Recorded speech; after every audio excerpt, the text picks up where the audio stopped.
Okay, yes. Well, welcome to another Two Fat G Sports. Ash the Goon, Hotshot Tommy in the plate, ready to take you through this evening's action down at Dunstall Park, Wolverhampton, under the lights.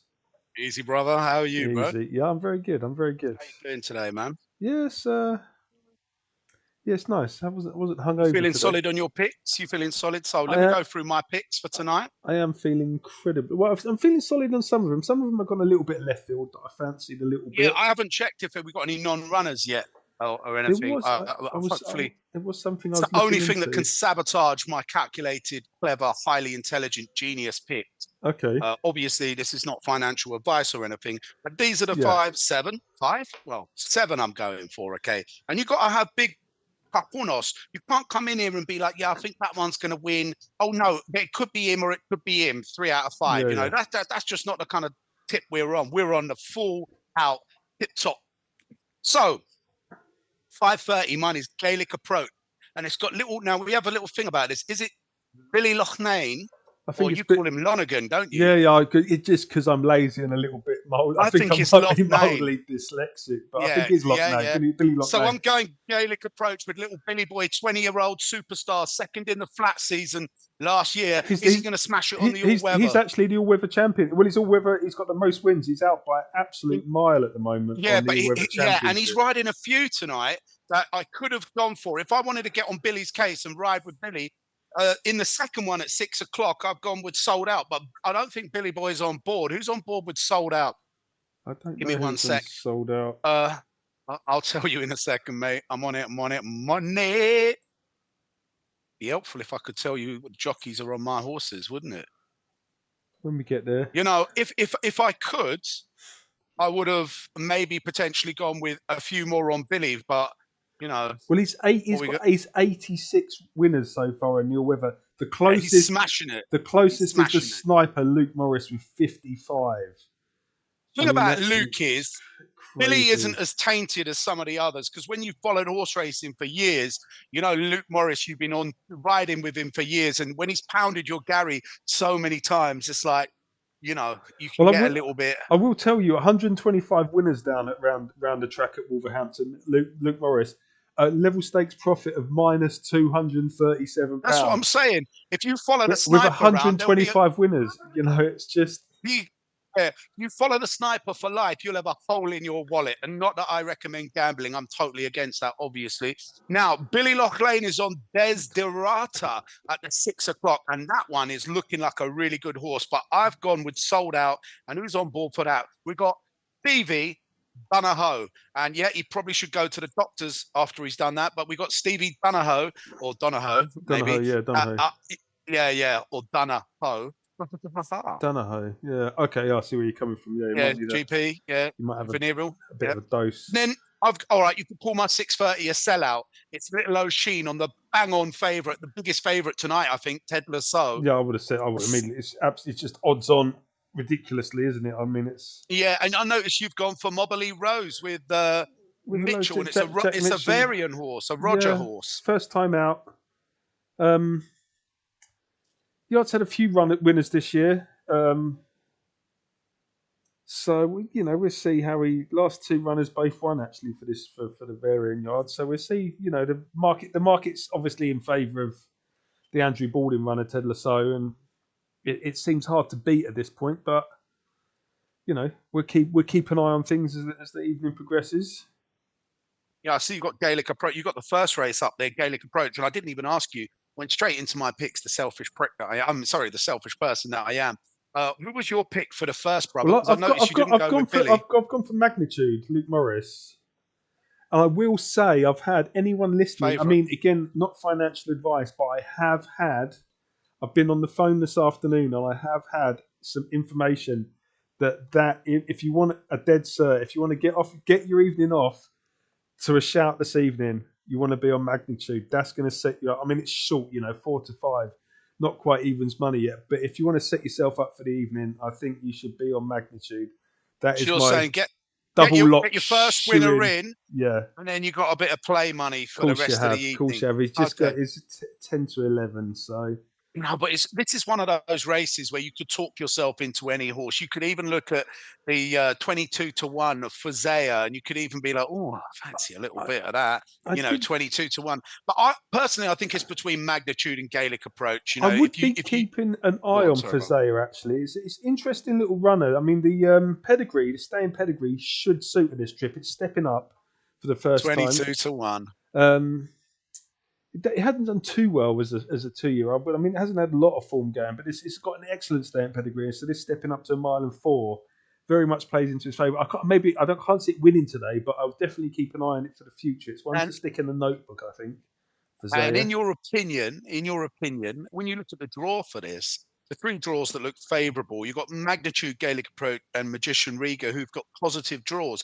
Does the draw matter when there's 5 on the all-weather? Does it matter It on a mile and what is this? The 5:30 Yeah, mile mile and and 4, four. is it? Yeah, mile That's and a 12 half. furlongs. You're looking at Yeah. 12 furlongs. Does it make a difference to draw when there's only 5 there? Is it easy to just get yourself in position? I don't know. I would like to think that had the draw with this long run should, I don't know whether it's just nearly a circuit. It shouldn't be that much of a drama. The draw with 5 Yeah, you'd think runners. the 5 furlong race, the draw is going to be much more important, Yeah, of wouldn't course you? it is. Like, We know this that the draw one, around the bend at Dunstall Park is you need to be on the inside. Anyone caught out wide on Dunstall Park on that short running is in no man's land a lot of absolutely, the time. yeah. So And I mean, there's no data on the form scan. Which, if you go to the ATR, which does that tell us that this is all this is all Mystic Meg stuff? well, this is a handicap race. The only one that's actually had a handicap race so far is Magician of Riga. That's Sean Levy and Richard Hannon, and it come fifth. Hannon. And to be fair, the pedigree raises some stamina questions, and I think at this point it's got something to prove, Well, especially in a I race don't like want to this. say I don't want to say my pick, Gaelic Approach, but it does look like Gaelic Approach has had a positive move in the market. It does. I So, mean, it's gone two eh, to one ahead of this. what can I say? When I pick a horse, baby, I mean, you to be know, fair, magnitude is phones now get ringing. magnitude has gone even's money. Maybe someone's actually taken my advice, but like I say, I had a little whisper today, and I'm fairly confident in magnitude. The rest of them, could be anything, couldn't they? But magnitude is the Yeah, and pick. I don't know how much the pace is of interest. When you look at the ATR, they have a little thing where you can go on the pace, and if you go by the pace, then it's Gaelic Approach followed by Magician Riga. But again, what does pace mean? What's that done over? What's the length? How many furlongs? It was that their average speed. I mean, what does that actually I mean? don't know. I Is mean, that fastest their horse often doesn't win the race, does it? whether it's their fractions as they go round, but it's depending whether Yeah. the race has been run slowly, been run quickly, how much they got left in the tank when they get to the Well, final. we know all you can have all of the information looking your way, and it can Of mean course, absolutely nothing in horse racing, as we know. of course, that's why we set this channel up because we're both millionaires from the old. Yeah, exactly. And not that, and I'm completely against gambling. I think it's a mugs game. My granddad, who I first used to lay bets on for as a kid, he lost his furniture shop on the Dalston Road gambling in a game of cards. So I'm Bloody completely against hell! gambling. But yeah, I know. My mum and her brother were homeless for a while, and their mum obviously, and Heavens I to think she. Murgatroyd! Yeah, I think that's when my nan walked out and my granddad at that point. Yeah, Well, he didn't walk very far. She walked to the street because he gambled the house away in a game of cards. So, walk to yeah, the curb and all sat down there and made dinner, right? yeah, yeah. So he used to have a furniture shop. He had a partner a business partner on the Dalston Road, and I think he just had a bad gambling habit. But in his later Wow. years, when he was 70, I used to go round to his flat and I used to put on his little 20p bets and 50p bets. You know, How'd you lose a he used to furniture love. shop betting 50p? Well, I don't think he was betting 50p back in the day. This is when he was 70, and I'd come round and we'd sit and watch the horse racing together. So I love horse racing, but at the same time, I know the dangers of Yeah, gambling. excessive gamblation. Yeah, degeneracy. So, what about that second race, brother? Second Or should we really race. concentrate now? Well, What's the time? Are we getting close? we're getting close. They should be probably. They're definitely in the parade ring. I don't know what's happening, but I I'll have a presume little look, man. I've got it up on my screen here I somewhere. presume they're in the Yeah, parade yeah, ring having yeah, a little yeah, look yeah. round. What have we got here? Well, actually, I've got Sky Sports Racing up here at the moment, and they're over at Plumpton at Yeah, 5:15. They're showing Plumpton at the moment. We're not covering tonight, but we will keep you abreast at Plumpton. Seems like the favourite there. Who's the favourite there? Double Click, maybe? No, I've got that wrong. 10 to 11 favourite. Double something. Double something, and then you've got Secret something. We're back to our normal shaky start already. Well, we're not Excellent. following Plumpton. Maybe We're we not should following stick with Plumpton. It's over Wolverhampton. there. Yeah. Plumpton's for plums, as they say. Is that over the sticks, that one then? Yeah, that's going to be jumps, isn't it, Plumpton? I'm Yeah, not sure and we're not. or We will cover jumps when necessary because we're that kind of degenerate. But we are not jumps experts. You will find if you stick with us on the flat, baby, things couldn't go better for you. We've definitely got more of a handle on the what's going on when we get to the flat. And the thing is, it's over quicker, so you don't even notice you've lost your money when you're taking our point. You know. Well, you shouldn't be betting unless you're a total mug. Now, what I do have to say at this point, if you are having a bet, gamble responsibly. When the fun stops, stop. 18 and over. Come on, you know the rules, guys. Don't overdo it. Net your bank account and empty the lot would be my advice. No, it wouldn't be my advice. It wouldn't be my advice. You could try and sue this channel, but you get about 15 pence. Is what? Yeah, I mean, yeah, paid off in about 1 penny a year. So if you want to go that route, yeah. What was I going to say? 6 o'clock. 6 o'clock. I noticed. I thought with me picking sold out and us kind of going on, not a rule, an unwritten rule, and we have to pick different horses. Of course we don't. But it's nice to go up against each other. I've gone for Stevie Donahue. Go to the GP, mate. And you've gone for the little lady, the little lass, Holly Doyle. Holly Doyle. Yeah, with Pure Theory. I love Holly Doyle on that 10 to 1 Pure Theory. And Holly Doyle's got about 22 winners, I think, so far this all-weather season. So she does ride a nice winner when she gets the chance. Another one when she's on a really good horse likes to lose, but when she's on one of those 10 to 1s, and again, we've got Billy on the favourite, which is just, I mean, I think it's going to be annoying, isn't it? The Billy double at the start. I was tempted to go with the Desderata for the cheeky little double to open. Quick fire and then he wins double. nothing for the rest of the track. Quick fire double. Everybody then piles into him on race 3, 4, and 5, and he wins Jack all after. I do suspect that as well. I mean, spotlight for Holly Doyle. He's yet to score over 15 outings, and he needs to take a step forward. But he is, he has been. Coming down the handicap, and I think it's now or never. I think for Pure Theory, there isn't a lot of money around for him at the moment, but we'll see how he progresses. I've given you something to work with. I wouldn't go crazy. Do you think you'll get? Do you think I'll be out in the lead at the start here? I mean, Lebab. What about Lebab? Again, I'll be honest. I looked at that straight off, and I did think, maybe I should be putting that one forward, but it's he's not the easiest to catch right, and he's got his hood refitted today. He needs to back up. He was first last time out, and he needs to back that up with the headgear retained. But there's always a good chance. We're not looking at quality racing particularly, are we? No. And I mean, what's the going tonight? Any idea what the going is? It's all weather, so it's just going to be standard, isn't it? There's not. Yeah, of course it is. Yeah. It doesn't really matter, does it? Whether it's not massively. I think the weather's, it's just going to be a cold. Sometimes it gets heavy on the all weather, doesn't it? It can do if it's been proper raining, but I think it's just going to be standard. It's just a cold, slightly murky night over at Gina Mangan I've known nothing about her as a jockey, or her or him or Gina. And she's all full of bright ideas. But yeah, I steered away from that based on the jockey. The horse looks all right. I steered away based on the jockey, basically. What race are we in there, buddy? Number? That's the second race. Okay. 6 o'clock. There's one there. She's way down. I don't know if she's still on. Because there's 12 runners in that race. Yeah.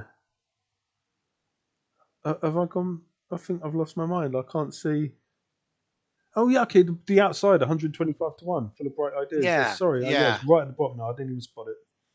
Is it worth your 50p? And then again, do you go with probe? Go with the old probe? Well, I mean, our law full of brightness. You've got no form in 4 runs. And the jockey, seems not like really hopeless, and it's been out. But if you look at Prober, I think he was 22 to 1. I mean, I tell you what, Full of Bright Ideas hasn't run in nearly 2.5 years, so I just can't see. That would be, which is hard to see it happening.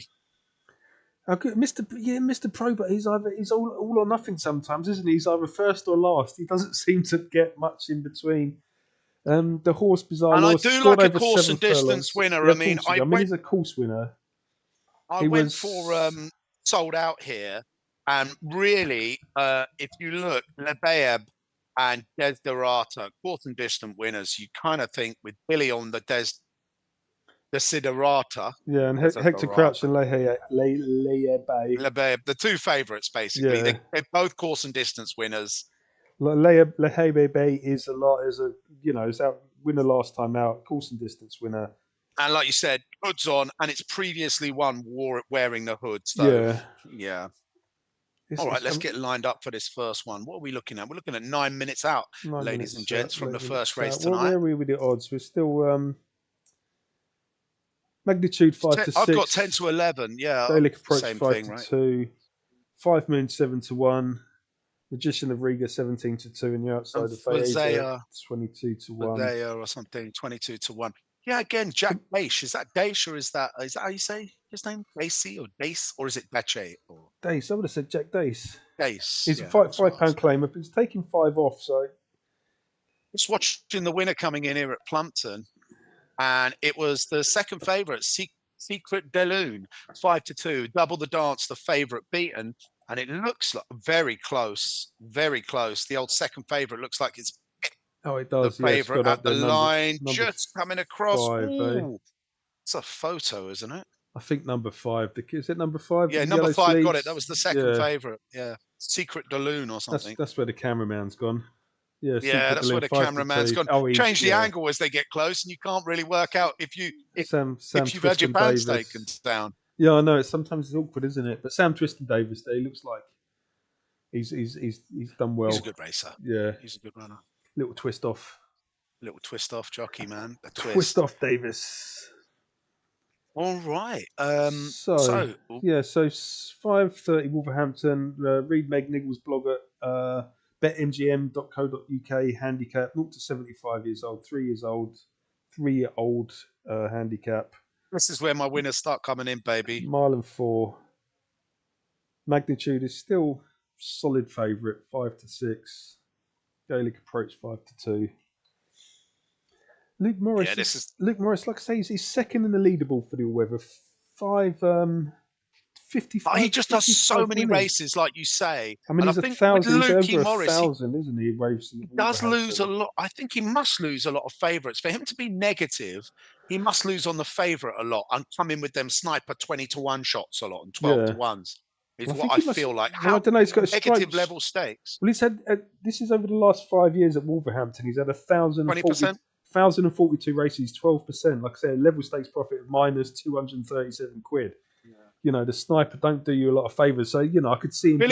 I think Billy Lock name must be pretty good. Have you got his level stakes at all? Yeah, his level stakes minus £12.90 for 710 rides. Which so if you followed Loughnane, you'd only be 12 quid down. Yeah. If you were betting a terror race, you'd be 120 quid.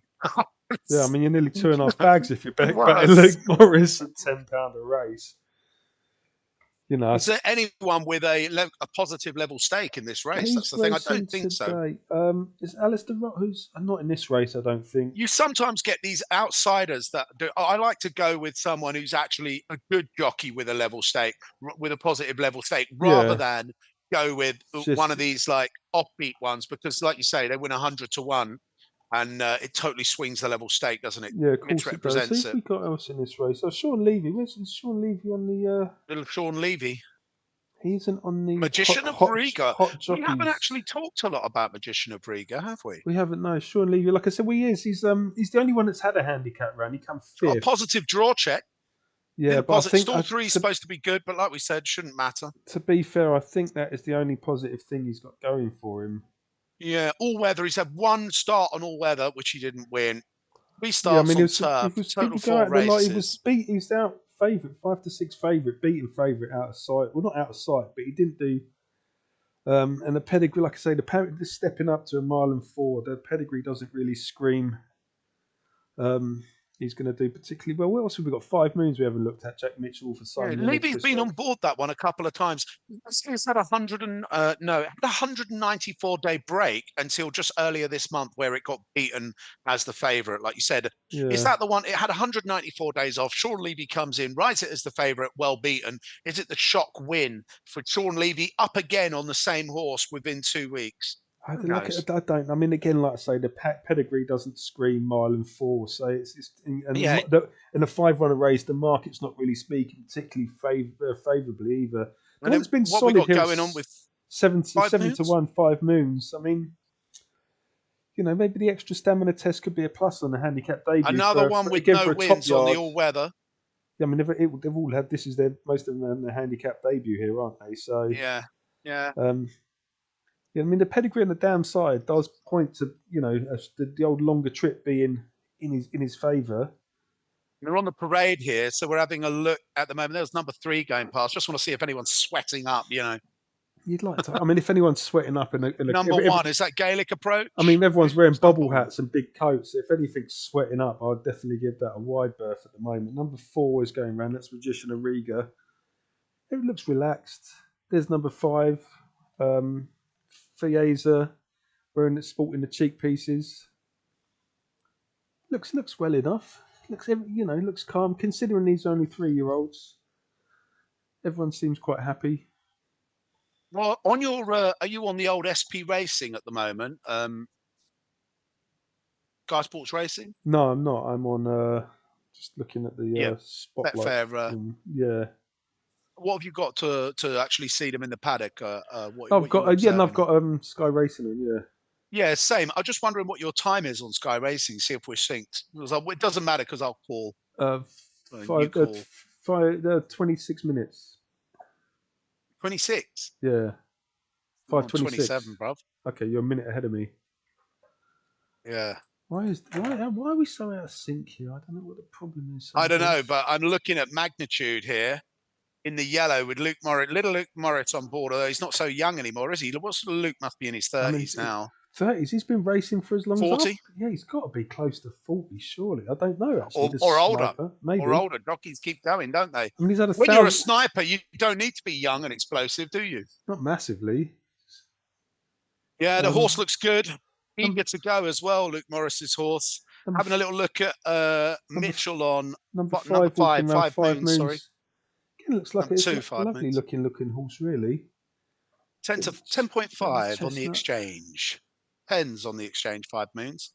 And is Gaelic Approach coming in? The money coming in for Gaelic Approach, has it moved under 2 to 1?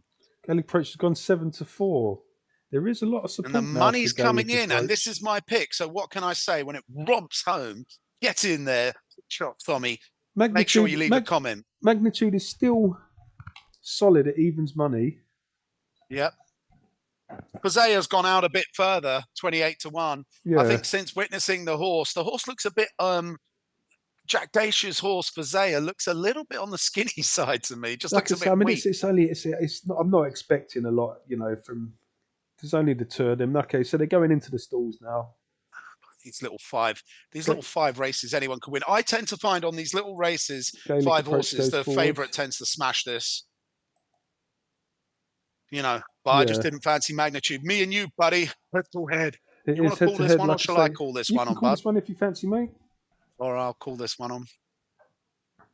I'm on 28. I'm on 29 now. Okay, well, I'm just watching on Betfair, so I'm up to. Oh yeah, cool. We're back on sync. Up to speed, yeah. Yeah, Magnitude isn't keen to go in. It's got all the stall handlers. I noticed Magnitude was stepping back a little bit earlier. Like when it's like moving back, wasn't fully on board. No, and of course it's Sky. I've just cut to the adverts here. Okay. Yeah, Magnitude's been a bit. Is anyone in the stalls actually. yet? Yeah, we've got Gaelic Approaches in and sitting there quite nicely, happily. Magnitude has gone in now. Fazea, 5 Moons and Magician of Riga still to go in. Magician of Riga steps forward. I think you're ahead of me, brother. So you might want to. Do you want to call this one on? Or? Okay, I'll call this on. Fazea, 5 Moons, slotting in. Yeah, because I'm still watching 3 of them. One of them's got his finger up Magnitude's arse right now, and they're really trying to get it in there, aren't they? Did you see that? One of them's jammed Okay, it in there. they're in. Stand by. And they're off. Starters waved his flag. They get off to a... Favourite was a little bit awkward coming out the gates there, and he's just... And it's not too far away. It's come off to a fairly level break. Magic Riga's going to take them off. Magician of Riga, front running. Magnitude settled nicely and he's coming up to join him on the outside. Gaelic Approach on the inside, sits in third. Five Moons and Fazea trailing the field, but only by about a length. And they've got a circuit to go. Apparently they're travelling at about 33 miles an hour. Pretty good. Usain Bolt's run. That's about the top speed he gets in the 100, Usain Bolt, isn't it? Or any of those top 100s. Yeah, it's pretty decent. So, the circuit of track still to get round. Magician of Riga still leads them. Magnitude on his outside. Gaelic Approach on the fence. Just half a length down to 5 Moons and then another length down to Fazea. Don't like the sound of being half a length down, mate. Oh, there's still quite a way. They're coming down the back now. For final 3/4 of a mile, Magician of Riga still a length ahead of Magnitude.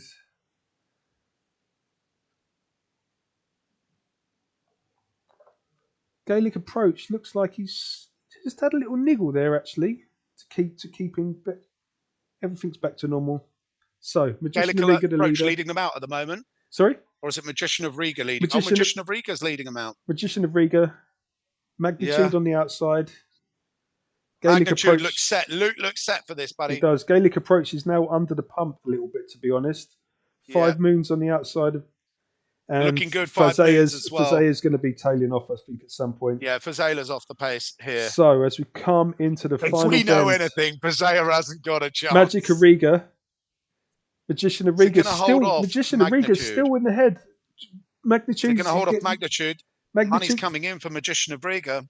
Magnitude is under the drive now from Luke Morris. Gaelic Approach on the fence. Neither of them have got to Magician of Riga. It's 3 in the line, coming down the home straight. Gaelic Approach, 5 Moons still looking good. Magnitude, Gaelic Approach, Magnitude by about half a length. Beats Gaelic Approach. Magician of Riga. 1-0 to you, buddy. And Fazea. So if you listen to the Key Degenerates top tips up there, you listen to Ash the Goon, I hope you was on that. He fired you off. He fired you in, winner in the first race. Like I said, I had a bit of information this afternoon. I can't say where from, but that came in through the old Magician of Riga, Magnitude. I wasn't sure he was under the drive. About halfway, round that back straight. Magician of Riga fell off, and Gaelic Approach just didn't seem to have. I don't know. It was one of them where you kind of feel you don't feel like Luke had a little word with Billy and said, "Don't go for it too much." Luke definitely seemed to want it more. Well, it seemed. I did think Gaelic Approach did have a little bit of a. It was under the getting niggled from about 3/4 of a mile out. There was a little. That's an Owen winner, isn't it? So, Evan's favourite, as you said, get yourself off to a nice start. If Happy days, winner! He called on the winner. I need a winner thing to come up here, don't I? Really? Yeah, you need a 1-0. We need to keep our scores. We need to have something where you can update it as we go, where you can keep your score. Because 1-0 to you. You might take my pants down tonight, which would not be nice. No, nobody wants that to happen, do they? Jesus Christ. I was pretty confident in this. Was one of my most confident picks tonight. This second favourite Gaelic Approach. I thought we'd had enough, but it looks like it didn't. And as you said, got a bit niggly early on. And again, Luke Morris with the one-hand drive, whipping the right hand, one-hand drive, pushing the neck forward. And he's really stretching for it, really going for it. Yeah.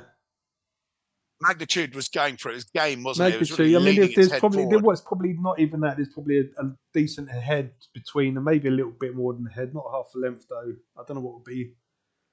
It was close It was ahead. close Yeah, enough. I more mean, it than was, ahead. the market was correct. Considering the money that had come Yeah, for the only Gaelic the only approach. the only swap around in the market was Magician of Riga finished above 5 moons. The rest of it Yeah, was all the same, wasn't it? yeah. So the market had this absolutely almost spot on. Okay. Well, let's look forward to our second race. Well, that was exciting stuff. I'm just boom. I need I'm disappointed I haven't sorted it out now. Just like a big foam novelty hand, so I can. Well, the thing is, you'll be able to show off when you call in 5 winners.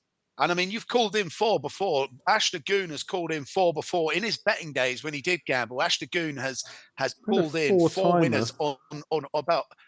You did have a 4-timer. It was a 4-timer. It was a decent bit of cash. We won't go into the numbers, Tommy, but it was a decent bit of No, cash. no, no. We won't talk about the numbers. We won't talk about the But it numbers. was a substantial lump. I won't be. It made you fall off. Was that the one where you fell off the ladder? Yeah, I think so. I did. I should have given up working at that Then point. it was only a month or a couple of months later, and you had a 3-timer, didn't you? Yeah. Yeah, and I had I've done it. Almost equal amount on the 3-timer. It was a decent little day out. That was. Yeah, so I wouldn't be surprised if Ash Goon calls 3 of these on, whether he'll not brave enough to put them all in a tri-cast for the listeners, but yeah. No, I mean, like he's had plenty of success with those tri-casts. Yeah. You have, haven't you? You've had plenty of success. Well, yeah, back in the past, yeah. I mean, we have had in the past when you've really got into it and studied your data. You're a bit of an analyst. Bit of an analyst. I'm more of a straight dude. He's more of an analyst. And what can we say? He's a guy that studies the figures. Study the figures. That's what I'm a statistics analyst. I like to get deep into the nuts and bolts. I don't know why I said to you call on the first race. I think it was because I was a little bit behind you. Yeah. And I hadn't got my the live up on Betfair, which is really actually no delays on that. So like it was 20 seconds ahead of Sky Sports there, Betfair. Yeah, well, I'm just on my phone. I'm on the mobile app. So yeah, same. I switched to the mobile app halfway through, so I got to see it coming in. But yeah, I really don't envy my position calling in this 12-runner race. Yeah, 6 o'clock. But we'll give it our best shot. We'll give it a go.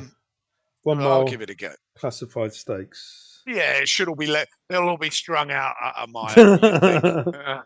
Hopefully. Donny Lonigan's going to be. Will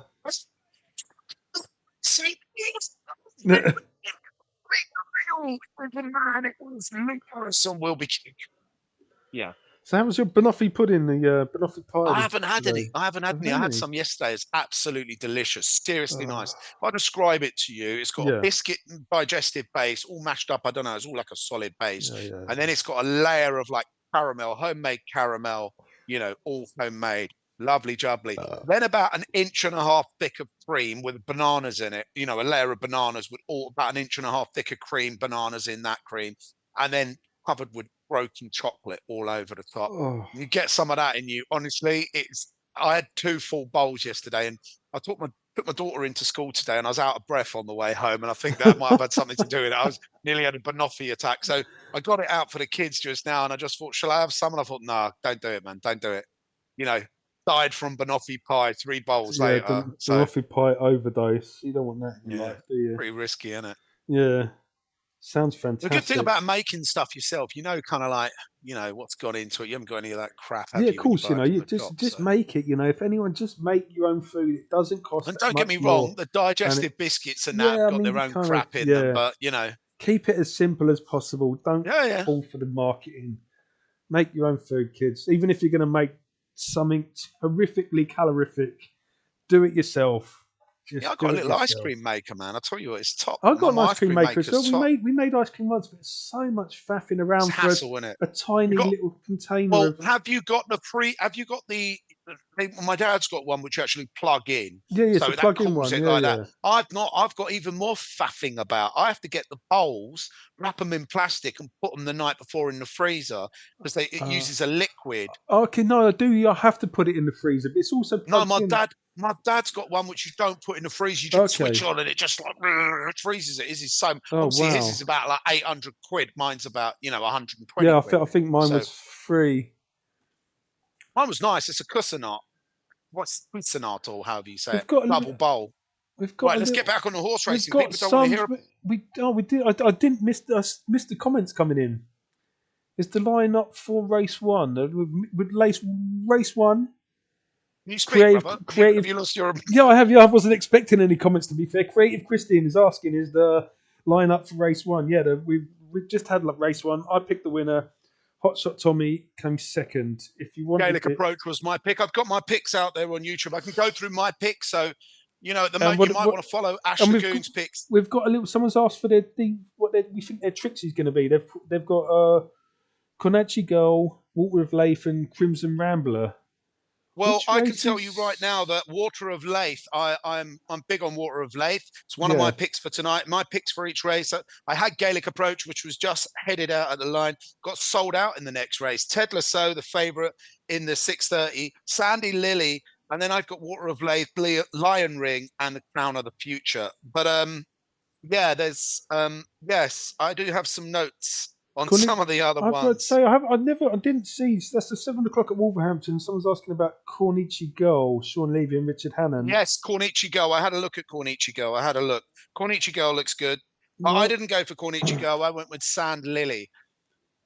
I mean, she's down a pound. Where's was she come with last time? She was finished, scored at Kempton in last August, and been in good form. Caught wide at Lingfield when I nearly, she 16 was in days my ago. She's thinking. down a She was in pound, the so thinking. there's possibilities there. I mean, I've gone for in that race. I've gone for my dad Tom. I've actually gone for a bigger outsider, which is 0 from 8. Again, another one of these. I just fancied it a little bit of a squeak. Yeah, I Another like. Richard Haddon run it, but we've got I'm not sure about the Crimson Rambler as well. Which race is Crimson Rambler in tonight, buddy? That must be in the Crimson like Rambler is going to 8 o'clock or be the the 8:30. 8:30, I think. Crimson Rambler is the favourite in the 8:30.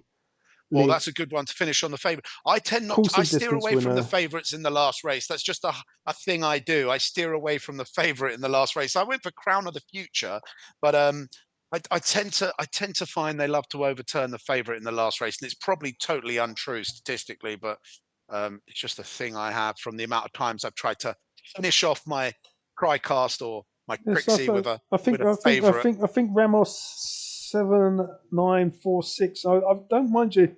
I don't mind your Trixie. The only one that might be a bit of a stumbling block is Konichi Girl, but the I think others, so. Water She was Lake and in my thinking when Crimson she was in my Rambler, thinking, are Panichi girl. But definitely yeah, no.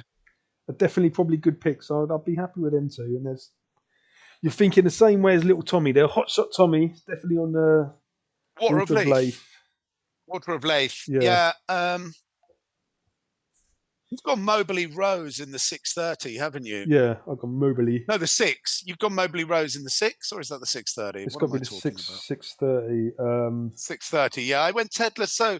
O'Sheen Murphy. Yeah, I mean it's I two like to. your Mobley Rose. I mean, it's got no form. We're just assuming that the Roger Ver and It's Yard have guess. got this. It's Yes, a little guesswork. We're bit. just assuming it. It's guesswork. It is a little bit guesswork at that point, isn't I it? mean, When you've not the got the market is form. 2 to 5 on for Ted Lasso, Ocean Murphy, and Andrew Baldwin. It seems, but it's horse racing. And I like to see yeah, I yeah. like to see a maiden in a race like this just shake things up a little bit. But anyway, where are we? Back to Wolverhampton. The 6 o'clock is our next race up. They always gamble responsibly at BetMGM classified stakes, 0 to 50, 4-year-old race. And Desperata is your 2 to 1 favourite. Desperata's a threat to my horse here. It is. I mean, that's the 2 to 1 A big favourite. threat. And who have you gone for? Well, I went for Sold Out, so I've Okay. gone for a bit of a 9-2 Stevie Yeah. Donahoe. And again, I think the two clear favourites speak for themselves. Desperata with Billy Loughnane and La Bea, but are the only two with the course and distance winners, and they're right up there for that very reason. Course and distance winners.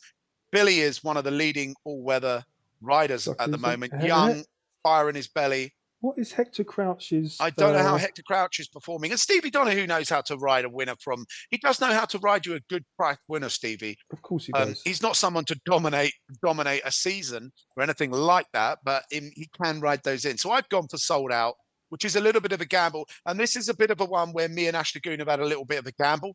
I've gone sold out, and he's gone pure theory with Holly Doyle, Hector another Crouch one who is likes is, to ride a is, nice is five, price. five, five winners from 27 rides in the last month.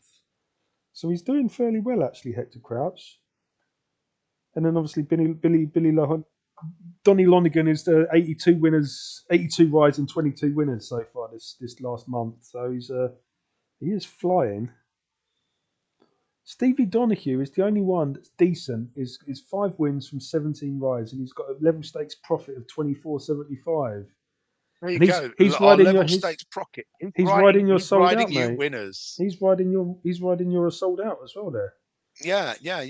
And Holly Doyle is 10 from 64 with a minus nearly 17 quid. So Well, now, not that you can believe these things, but if you have a look at the predictor, sold out is number one on the predictor, whatever that means on the ATR, how they work that out on the At the Races website. They've given sold out a score of 401 on the predictor, and okay, Desiderata follows behind with 396 and Lebeab with 387. Who knows what that means? But when we look down at the draw, and again, does the draw count in the all-weather? Sold out has not got a favourable draw.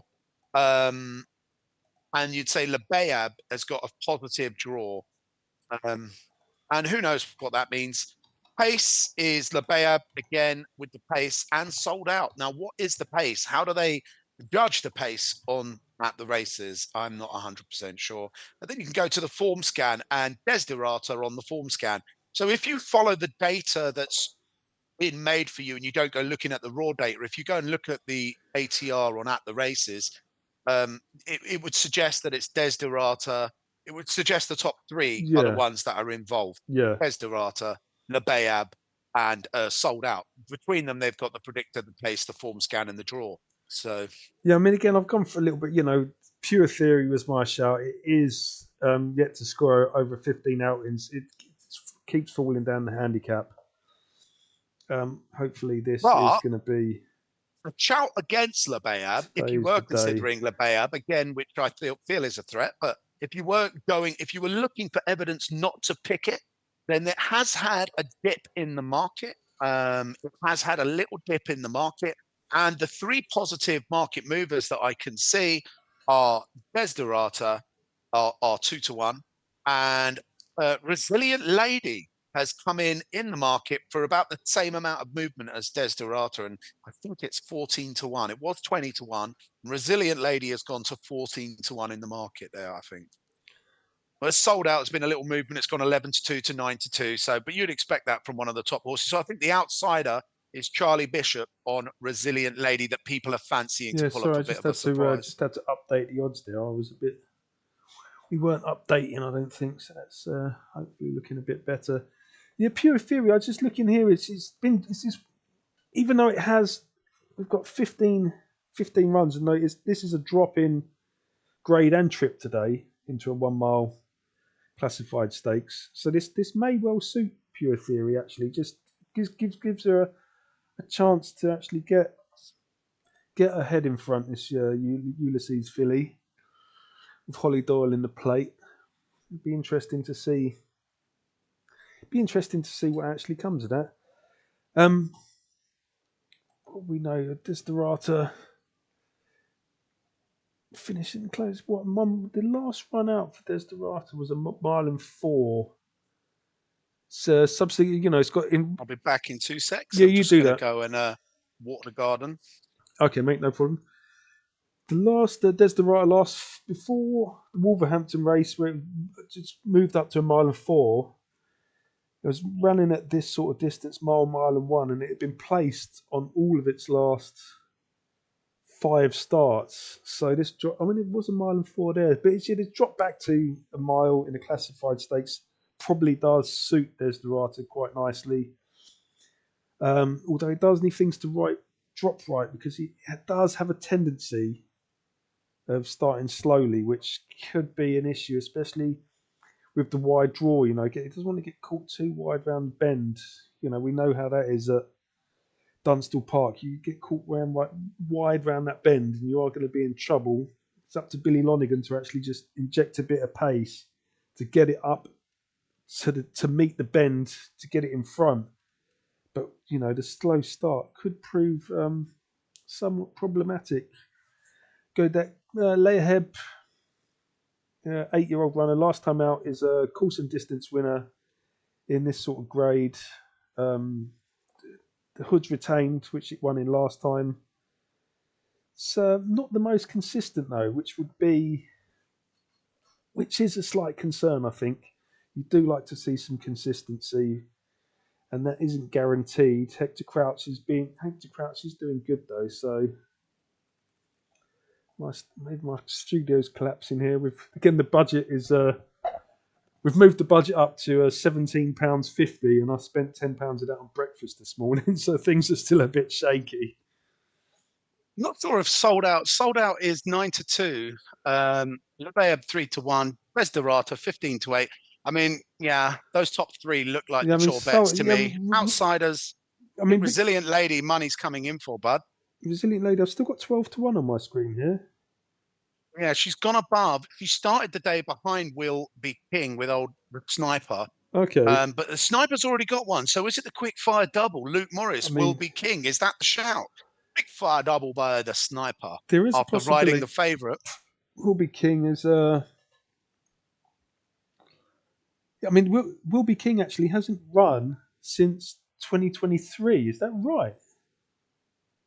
2 years out. 3 years, 2.5 years. It hasn't run. Nearly 3 years. 2.5 years. So I think. Do they know something we don't? Well, I don't know. I think they probably know what we do, and it's probably just going to be. I suspect it's going to need this run. It's going to be. I don't know why it's a 10-year-old that I don't know why it's been sitting on the sidelines for the last nearly 3 years, and they've decided to bring him out of retirement. I mean, Luke would get a tune out of him if it's there, I'm sure, but I wouldn't be placing an awful lot of money. David Probert on Bizarre Law.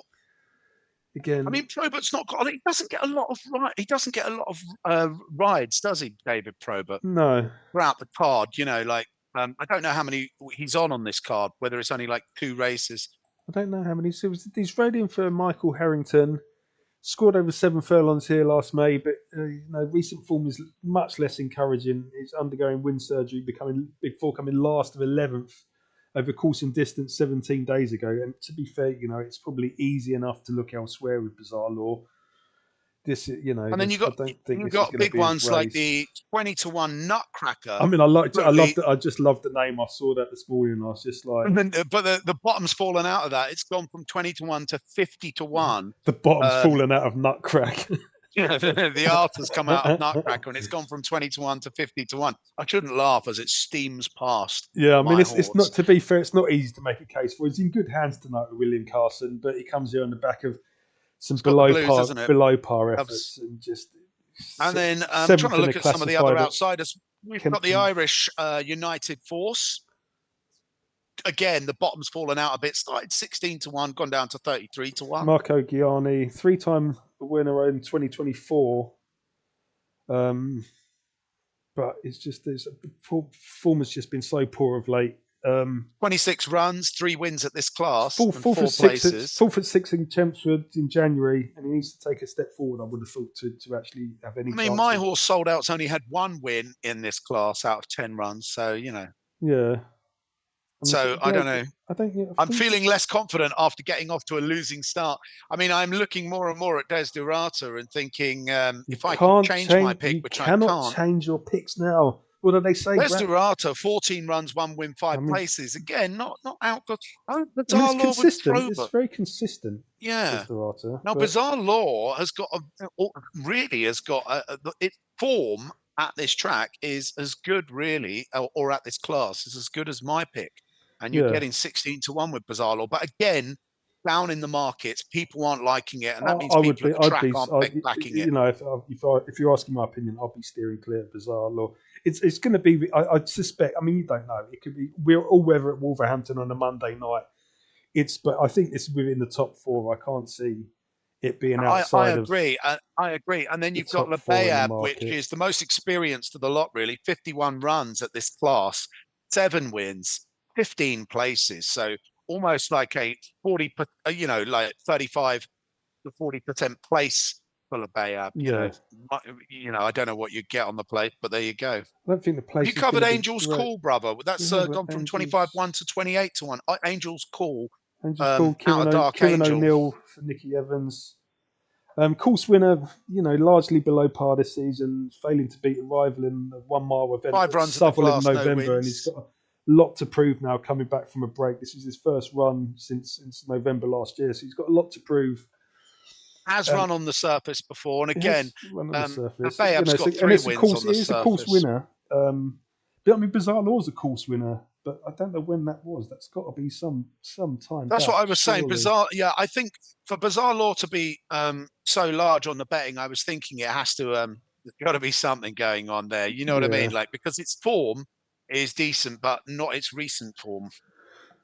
And the horses are now coming down. I think they're out onto the track for this 6 o'clock race under the lights at Wolverhampton. It's looking. The shadows are forming. Again, buddy. Yeah, I think. Well, I'm going to be watching it on my Betfair app. If Betfair are watching, which and is they want, actually if you've got any free tickets, seems to be a little bit for more Dunstall accurate. Park, we can take them. Try and drum up some free shit. You know how we go. So the horses are starting to circle down at the start for this 1 mile classified stakes. 1 mile classified. It's a 0 to 50, did I say? I can't remember what I said now. 0 to 50 for this race. I've got so many windows open, I don't know what's happening anymore. 0 to 50 classified stakes. Always gamble responsibly at BetMGM. Yeah, remember, they're going in here, aren't they? They're just about to get them in, so. Yeah, we're at the post. A lot of runners here. Do you fancy calling this one on? There's 12 runners on this one. I'll have a little go calling this on. I'll call one of the ones with less runners, I think. I get a bit excited, and before you know it, I'll be calling out the wrong one. You do get a little bit excited. Which lends itself to a 5 or 6 or 7 horse race. This takes a more calm mind over a mile with 12 horses. You've got to have your wits about you. Obviously, Desiderata 15 to 8 favourite. Lahebeb 3 to 1. Sold Out 9 to 2. Pure Theory 9 to 2. Resilient Lady 12 to 1. Will Be King 12 to 1. Bizarre Law 12 to 1. And 28 and bigger the rest. They are circling behind the stalls. I'm not sure if they're quite ready to go in yet for the 6 o'clock. There's still about 3 minutes left. Yeah, using the sponsor on the stalls is BetMGM Midnight. BetMGM, bet responsibly. Always gamble responsibly. Prize money for this race. Not that it matters to these guys because it's normally it's way a 0 to smaller 50 than what classified. I wouldn't have thought it's going to be bundles. They got the prize money up? We're not going to be Billy Bundles at this point, are we? No, we're not. My pick for this race again, Pure Theory, still £3,140. £3,140 if you win this one. That's not bad. Lahebeb is coming a little bit now for support. It's gone 11 to 4. 3 to 1. There's money starting to trickle in for Lahebeb, actually. Must look good at the course. She did drop out a little, the old shoot out and back in. Yeah, and is it me or is Desiderata just coming out a little bit and Lahebeb going in? I would have thought it was solid at 15 to 2, but the money's definitely coming in now for Lahebeb. Sold Out's coming to 4 to 1. Pure Theory's out now to 10s. Excuse me. That's your pick. That's my pick. She's back to 9s, Pure Theory. 11 to 4. There's plenty of money around for Lahebeb, actually. Which was my original, but I just fancy the Will Be King 14 to 1 has stayed pretty steady. And I think Bizarre Laws moved a little bit. Some money's come in for Bizarre Laws. 12 to 1. I think it was 14 or 16 to 1 at the start of the day. Resilient King, again, a big mover. Not massively, though, is it? I don't know. I think it was 20 to 1 at the start of the day. Resilient King. I've got Resilient Lady and Will Be King. I don't know which one we're on about now. Resilient Lady. You're having one of those issues again, King. mate. Resilient King. You gotta love it, right? So Nutcracker's gone in. The first ones are loading now down at Dunstall Park for this 1 mile classified. Nutcracker is in. Sold Out will be next. Yeah, Resilient King has moved up 40%, 20 to 1. It was 14 to 1. Is up to Resilient Lady. I keep calling it Resilient King. 12 to 1. So that's the biggest mover since this morning. Okay. Resilient King. There still isn't a Resilient King, it's Resilient Lady. Resilient Lady. I keep calling it Resilient King. Maybe there's a spiritual element to that. And we're maybe. going to have a 1-2 with Maybe Resilient you're just as blind as fuck, but we'll leave it there. shall we? Resilient Law has gone in. Resilient Lady, I'm even doing it now. Resilient Law. I It's Bizarre Law, my friend. David Bizarre Law. Probert on I board. think we're about halfway through the loading up process now. They're getting them forward. No one's really cool. Who's that causing a few issues getting forward? No, they're in nicely. Last few. Are they all in? About the last 5, I think, going forward. Last 5. I've got them away here, brother. You're away. We're away. I'm not away yet. I'll take it off. Are you calling it? Or am I calling it? Well, it's my horse at the moment. I think it's Pure Theory. Stand by, they're Doyle. ready. I mean, I'm got it and they're ready. They're off. You call it, brother. Holly Doyle looking good at the moment. Bizarre Law up there on Desiderata. Sold Out is prominent. Bizarre Law is at the back. Yep. And struggling as well, straight out the back. Bizarre Law. Pure Theory's taking them along. Up there, brother. Pure Theory's taking them along at this point. Pure Theory, Sold Out's up there. And Desiderata looking cool. Billy Loughlane, number 5. Resilient Lady is last but one. And Bizarre Law. I'm telling you, Resilient Lady was a good shout. Yeah.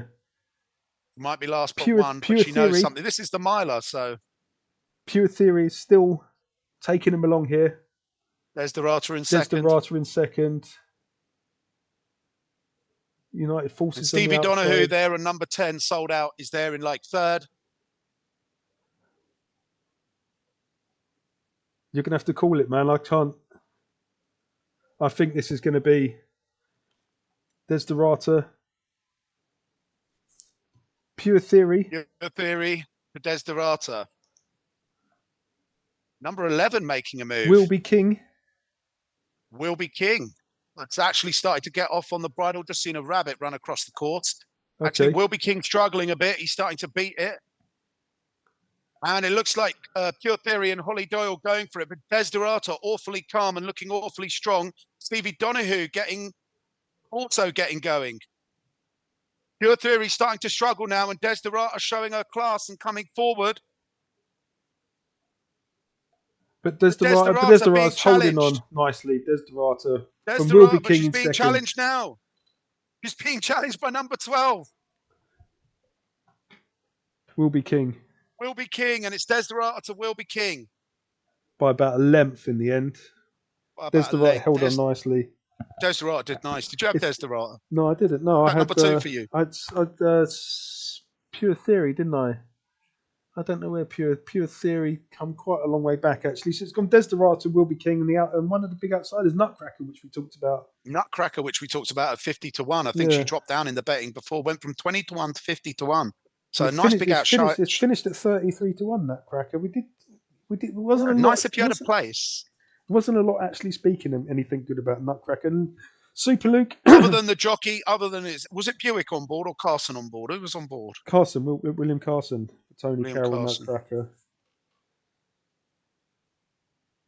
Yeah, Desiderata did well. Desiderata had more in the tank as well, it seemed. Yeah, it was comfortable, wasn't it? It wasn't comfortable, and was just waiting on the shoulder of Holly Doyle and Pure Theory, just waiting. Yeah, and Will Be King laid down the challenge from about 2 furlongs out, but in the end, the class and the class just showed out on Desiderata. And that's the second win over the course and distance for Desiderata. So yeah, and that's Billy Loughlane, getting off the mark. Yeah, again, he's off the mark. Loughlane and Super Luke, the sniper, in second by a length. So he's had a 1 and a 2 so far, Super Luke today. Again, if you follow him for the rest of the day, he'll probably be £100 down as his level stakes are pretty poor. Yeah, but he would have made a nice each way tickle there, to be fair. Yeah, he would have indeed. It's very difficult. I think he was up for that. He was up for that quick fire double. Yeah. He was up. He was going for it. He was going for the quick fire double. He was going for the quick fire double. Keep him talking, big boy. Nice looking horse, Desiderata, as well. They're just showing Desiderata there. That was a good bet. I was disappointed with myself for not picking Desderata. So that's 2 down for me with no wins. Gaelic Approach sold out, was up there early on, but Stevie Donahue got boxed in against the rail, and he didn't really seem to be able to get off the rail and get forward. And now I'm probably going to get turned over in the third, where I've gone Ted Lasso, and we're not allowed to change our pick. That's what we do here I on G think Sports Entertainment at the races.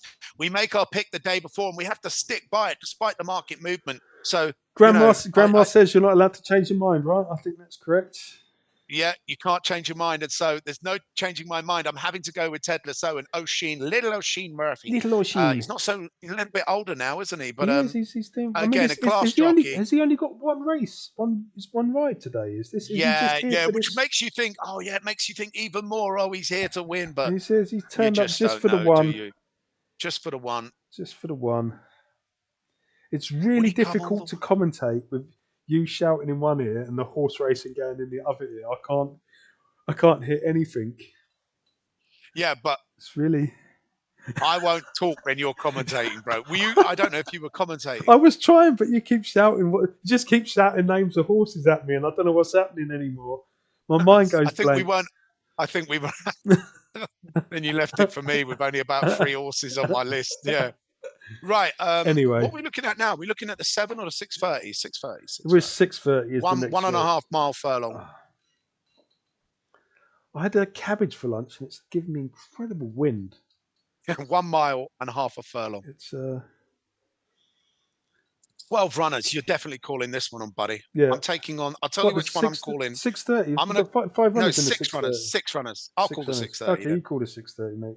And you can do the one with like 12 runners that's after. Yeah, What's the 7 saying?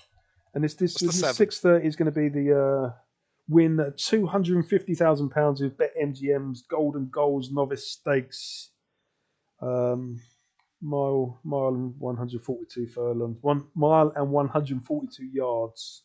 In fact, you get the 11 runner, 7 furlong, absolute action packed at 7 o'clock. You can get your teeth stuck into that. I'll keep my mouth closed and my eyeball firmly on the screen, brother. I would love to see you keep your mouth closed. It just doesn't happen, does it? You can't.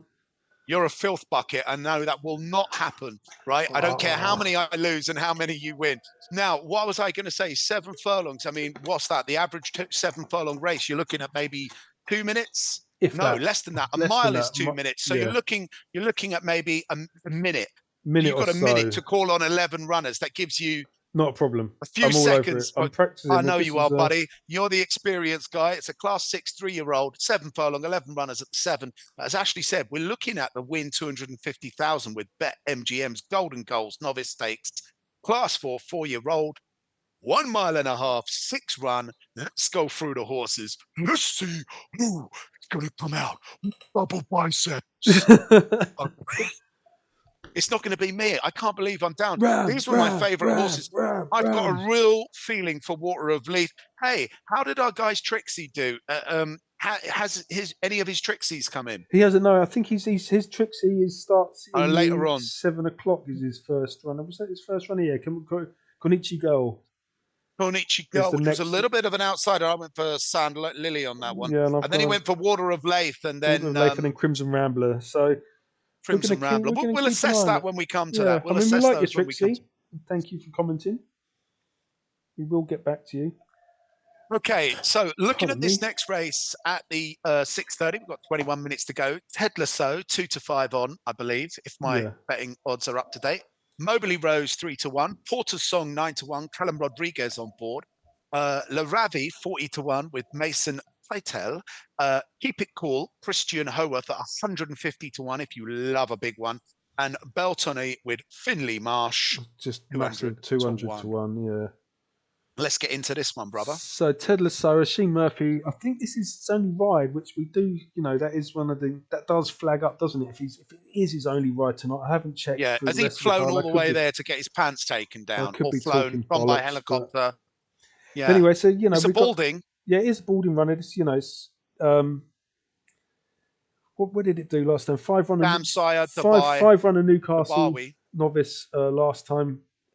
Easily landed that, and it was second on its debut run at Lingfield in 1 mile and 2.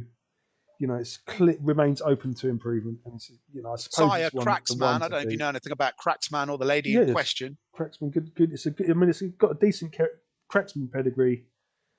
It's been gelded already. It's a 4-year-old. It's had 2 runners. Are they all 4-year-olds in this race actually? So 2 starts on the all-weather and 1 Oh, win it's and a 1 place. 4-year-old, So, isn't it? It's a bit it's of a a shout and a half. Yeah, 2 starts, 4-year-old 1 place. win, 1 place. So, Yeah.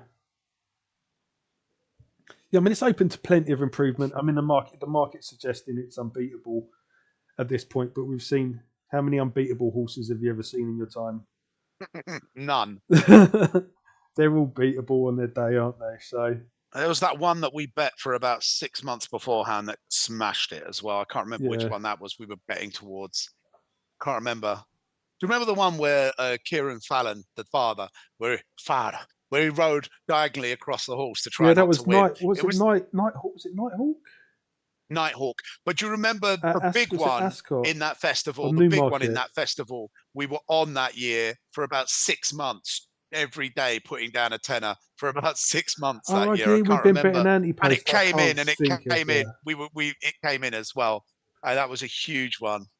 I can't think of the name of the horse now. No, I can't either. But it was on the same festival as the Nighthawk when There's Kieran been Fallon did the diagonal run yeah. across. He desperately tried not to win, and he like turned the horse horizontal and went Yeah, sideways, and he the still horse managed to the cross the horse had line so in that was first. his last race ever, I think, wasn't it? You never really Yeah, saw I know. I don't think King he ran Kieran again after after that. that. King Kieran, get him up, boy. So anyway, Ted Lasso is red hot favourite in this race, Really and quality. to be fair, it's understandable why. Are we going to go with we going in order of the favourites or in order of the numbering? Are we going to Beltoni next No, or? we're just gonna. I thought I was going to go down to the number 3-1 Mobley Rose. Actually, number 6 That Jack sounds good. Mitchell. And this is your pick for this evening. So talk us Yes, through why you think this one's going it's to a win, buddy. Night of Thunder filly, closely related to some decent 7-year-old 7 furlong winners, 9 furlong winners. Top yard, definitely a top yard. Roger Varian. I think he's had a few good winners recently. And the market's put him in his place second favourite.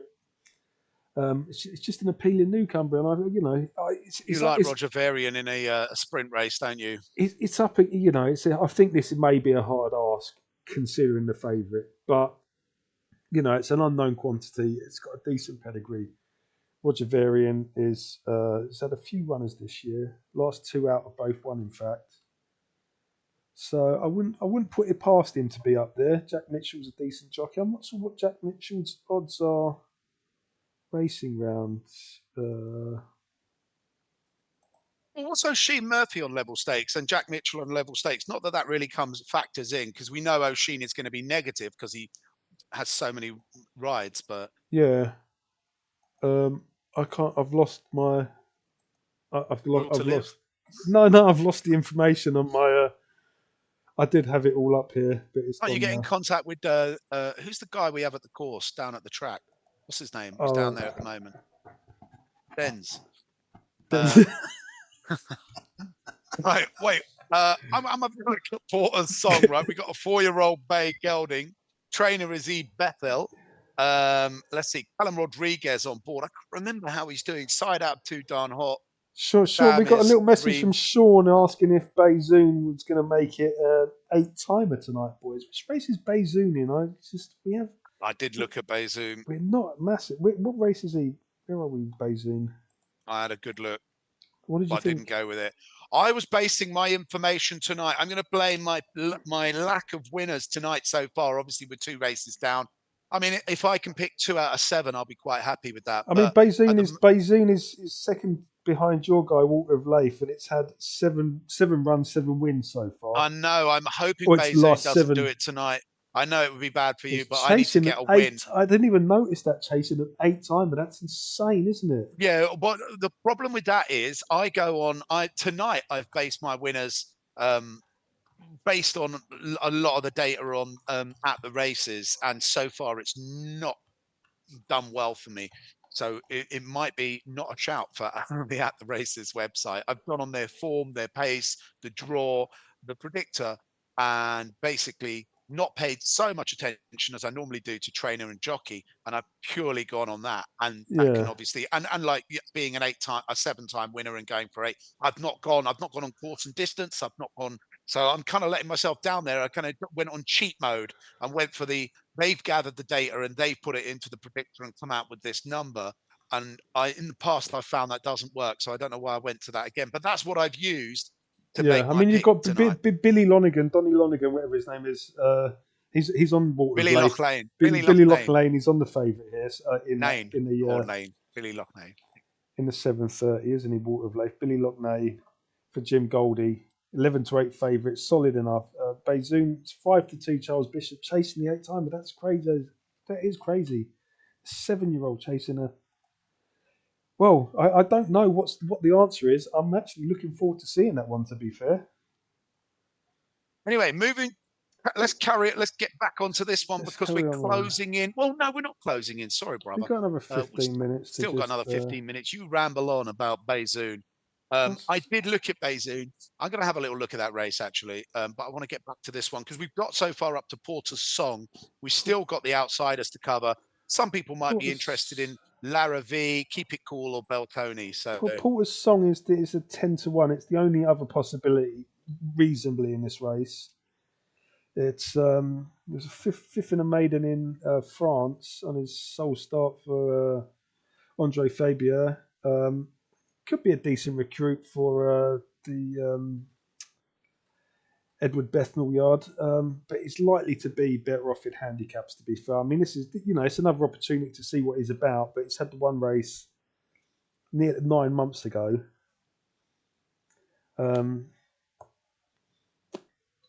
It's hard to tell, really, isn't it? Wins for Porter's Song. How many wins has Porter's Song? Well, it's not. It's just he's had the one race. He's had the one race, Porter's Song. Well, then, yeah, I don't 9 months ago. It was £150,000. It's 150 guineas yearling. Yeah, big money spent. But big money spent, but it's so far it's now 4 years old, and now he's had one Lara race. Lara V 50. What's Lara V? What are the odds on Lara V? It's got 50, Mason 50 Pytel on board. Yeah, Mason Patel.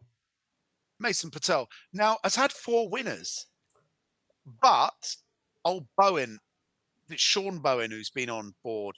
Yeah, that's because it's been over the jumps. That was in over the jumps. It's only had, I think, an 100-day break. Is it a 100-day break? It's had a 100-day break, and it came 7th of 11 last time out. So that's more. That's amore. Yeah, I mean, he's been mostly over the jumps. I don't know about his previous form, the 7-year-old. He's been mostly campaigning over the jumps since last year, and he's done well over the jumps. I don't think he's. He actually had a 4-timer over hurdles during the summer. Yeah. And he's never featured over a mile 3 race that he had in Southall. And it's hard to believe that, a drop down to a mile tonight is actually going to help a horse turn that around. Yeah, it seems unlikely at this point. And then we've got, next we've got, is it Keep It Cool? What's this horse? Keep It Cool, Christian Holworth for James Owen.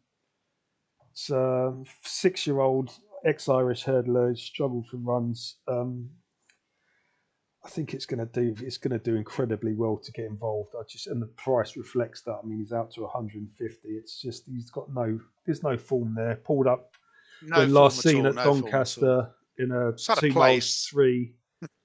In fact, he's pulled up the last twice in hurdles racing, and just again, I can't see there being.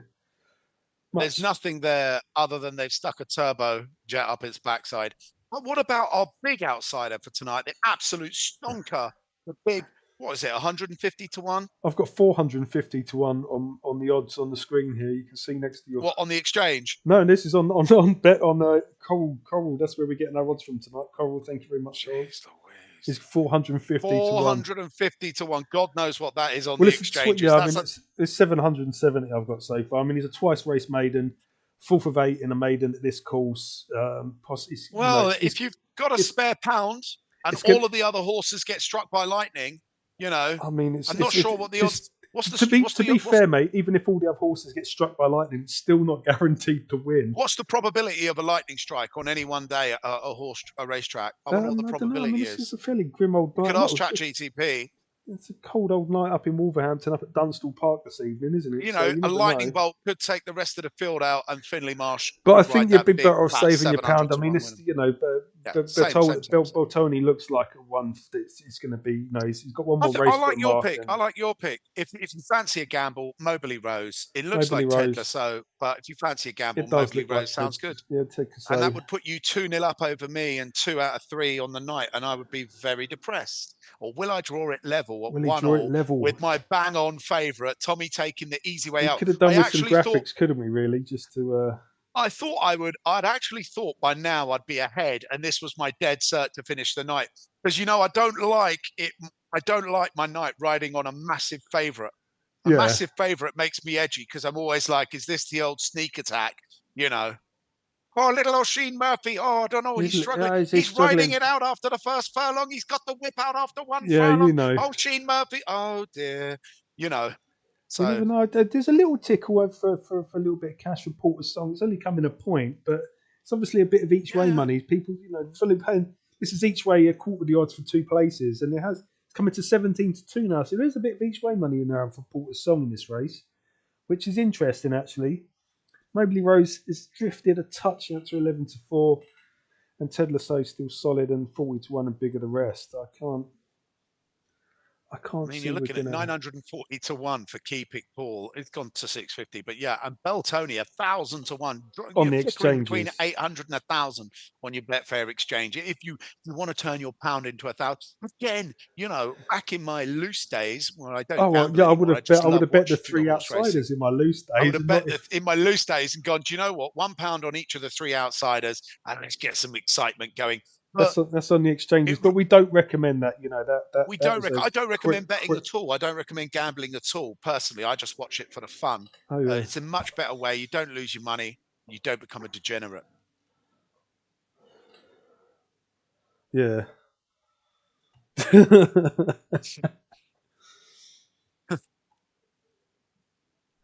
Okay, what we got going on here? I've got the live pictures from Wolverhampton, and they're still in parading. Ted Lasso, that is there, isn't it? Ted Lasso with the red headgear, the red hood. Yeah, looks very calm and relaxed. Yeah, he looks like a bandit with that red hood. Looks like he's about to say your money or your life. Yeah, man. Ted Lasso, the bandit. Number 3 here, nodding its head. We'll have a look at Porter's Song with a pink headband. You got Porter's Song on the screen? No, I think I'm a little bit detached from you when it comes to this. I'll be watching the race. That's all right. I'm not on the. I'm on the Sky at the moment. I'm just going to flick to the jockeys are coming out into the parade ring now. They're going to start to look to saddle up. Okay, I'm going to get on to parading here. I'm still just looking at. Why can't we look at something else rather than Ted Lasso? He just keeps going around in circles. Oh, no, I'm at number 6 right now. It depends what screen I look at. I'm on Moberly Rose, and Moberly Rose coming around, looking nice, coming around. I'd love to see Moberly Rose. Moberly Rose. She's quite nice, actually. She looks nice. I'd love to see a bit of Moberly Rose. And they're just taking all the cloths off and the numbers off, and she's getting ready. Cloths are off. I mean, okay, I see number 3. There's number 3. There's Porter's Song. Blue saddle. Porter's Song looks quite nice, relaxed. Having a little look about, see what's happening, but there's no real. I'm still on Moberly Rose. Okay. And little Mitchell's just getting on board Moberly Rose on my screen here. God knows how far behind I am. I'm on the Betfair video now, about mate. 2 minutes behind. I'm on Betfair now, though. You're probably not on that one, right? No, I need to let's put the app on for Betfair. You get more the app for some reason. Sky, when you watch Sky at the races, if you're trying to bet live. Oh yeah, Jesus! I mean, I'm still in the parade ring, and they're already saddled up and going down to the start. yeah, you're absolutely they're leaving screwed, leaving the parade ring already. We're just watching Porter's Song coming out with a little pink headband. I don't know why I keep mentioning the pink headband, but it looks kind of cool. Callum Rodriguez. Is that pink headband the side? Is that a sign? Is that some sort of some sort of sign? When the pink headband goes on, our man in the stands lays down the big one. I I think it's just a bit of the tack, isn't it? I don't know why the top piece of the tack is across is just under his ears, along his Swede. There's he's got a little nice bit of pink, hasn't he? Yeah, and now is that the sign? I'm saying, is it when the pink tack comes out? That's when you go big. Oh, I mean, That's when oh, that's when Callum Rodriguez has actually been told you got to win this one, son. maybe that's him. He's on. And Ted Lasso's maybe O'Sheen Murphy's down for the turnover. We'll see. Come down, you'll get a nice dinner out of it. We'll take you out to dinner, nice little dinner. Right in second place. This is all allegedly. This is for entertainment This purposes. is. We're not. We We're have to stress. certainly not trying to incriminate anyone, We would not besmirch anybody's name at this point. especially jockeys. They're some of the most clean, honest, morally ethical sportsmen on I mean, the to be planet. fair, fuck me, they're tiny, but they're definitely morally, the morals are above, Their morals are in inverse proportion to their height. absolutely. So huge morals, small in stature, big in morality. Some of them are this big. I've seen them before. They're tiny, so tiny. Need like a step ladder to get up to the table at Christmas. Tiny. It's like cabbage and onions. We're on dinner, Ted mate. Lasso now in the red hood, looking pretty awesome in the red hood. Ted Lasso. It does look like an imposing sort with that red hood, doesn't it? Yeah, that red hood does look like. But does it look imposing, or does he look like he's out of one of those Disney cartoon super pets? Like, hi, I'm Super Horse, here to solve the crime. O'Sheen coming down. O'Sheen with the orange hat and the orange on his sleeves. I mean, yeah. Looks relaxed, looks happy. Ted, he's having a little look about, but yeah, generally, I think if he was on the favourite, I mean, why would you want to be on the favourites 2 to 5 on? I mean, to be fair, I know what someone said to me before. Better to be on a 2 to 5 winner than a 5 to 2 loser, right? But well, as I don't bet, because I'm just in this for the watching the excitement of the race. I did think about just picking the favourite in every race, and like you, I would have had magnitude, and I'd be up one. Yeah, at least I'd be up one. Desiderata won the second, so yeah, both the favourites have won so far. I mean, is it going to be three favourites on the trot? Oh, I'm starting to get very itchy. It's not often that it's a favourites day, and it's the bookies are rubbing their hands if it's a favourites day. Tom's getting itchy bum. We can see it. Well, no, the bookies are actually not liking it. They don't like three favourites. No, of course the bookies hate the favourites. They get pounded when the favourites win. Are the bookies going to stand for this, or has O'Sheen been given the signal? Bookies are having a bit of a drubbing already today down at Wolverhampton. Will this be 3 favourites in a row? Come on. Can my Mobley Rose get up there? Porter's down to 8-1. 15-2 for Porter. A little bit of money coming in for Porter. That's going to be your each way money. Like, I think they're kind of fancying that for the each way place rather than Mobley Rose. But Mobley Rose is still solid at 5-2. Yeah, and the two outsiders, Keep It Cool and Beltoni, have gone even bigger. Like, I've got 1,000 for both now. They can't go bigger than 1,000. I've never seen bigger than 1,000. It can't be bigger than it can't be. No, I've never seen bigger than 1,000 ever. I don't think. You ever seen on the exchanges anything? It can't be. No, it is 1,000 is max. That's the. It's max, isn't it? Max. So how do you know what's crapper if they're both at 1,000? They're equally. There's not a lot of hope for either of them. Sad Ken. They're in Sad Ken area. They are. They're going to be in the tree. I mean, even Lara V, and Lara V is okay. Lara V's won over the jumps, but she's crossed the line first before at least 4 times, and she on the exchanges you'll get 390. So I was going to say, if you're going to pick one of the 3 outsiders, I would go for Lara V. She's won over the jumps 4 times. I wouldn't go for her. But, if you were a madman and you were putting a pound down, I would have Lara V. Porter's song is now coming for a little bit more support. Porter's song is now into 15-2. So each way money is definitely down for Porter's song. That is, and Mobley Rose has just stayed pretty much the same all the time, or was she 2-1 earlier? It's come out a little touch to 11-4. She's come out a touch, hasn't she? Because I think she was 2-1. Was she 2-1 earlier?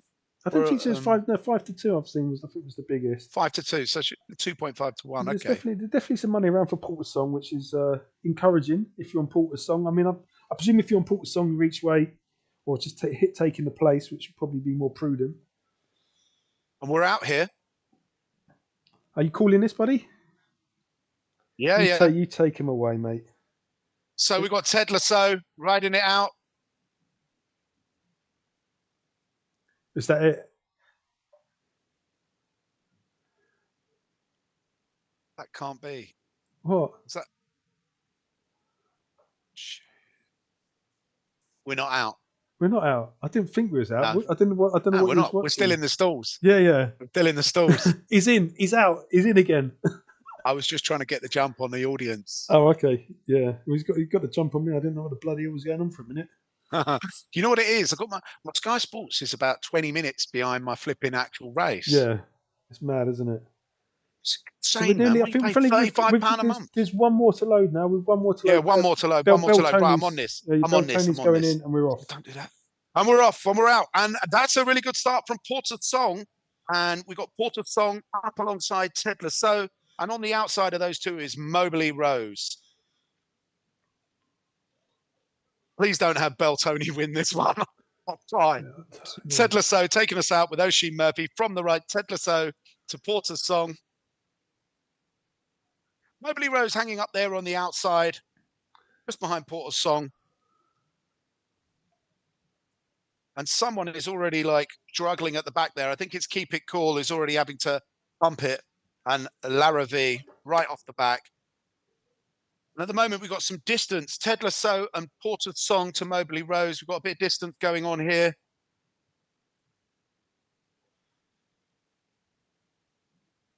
Ted Lasso closest to the rail.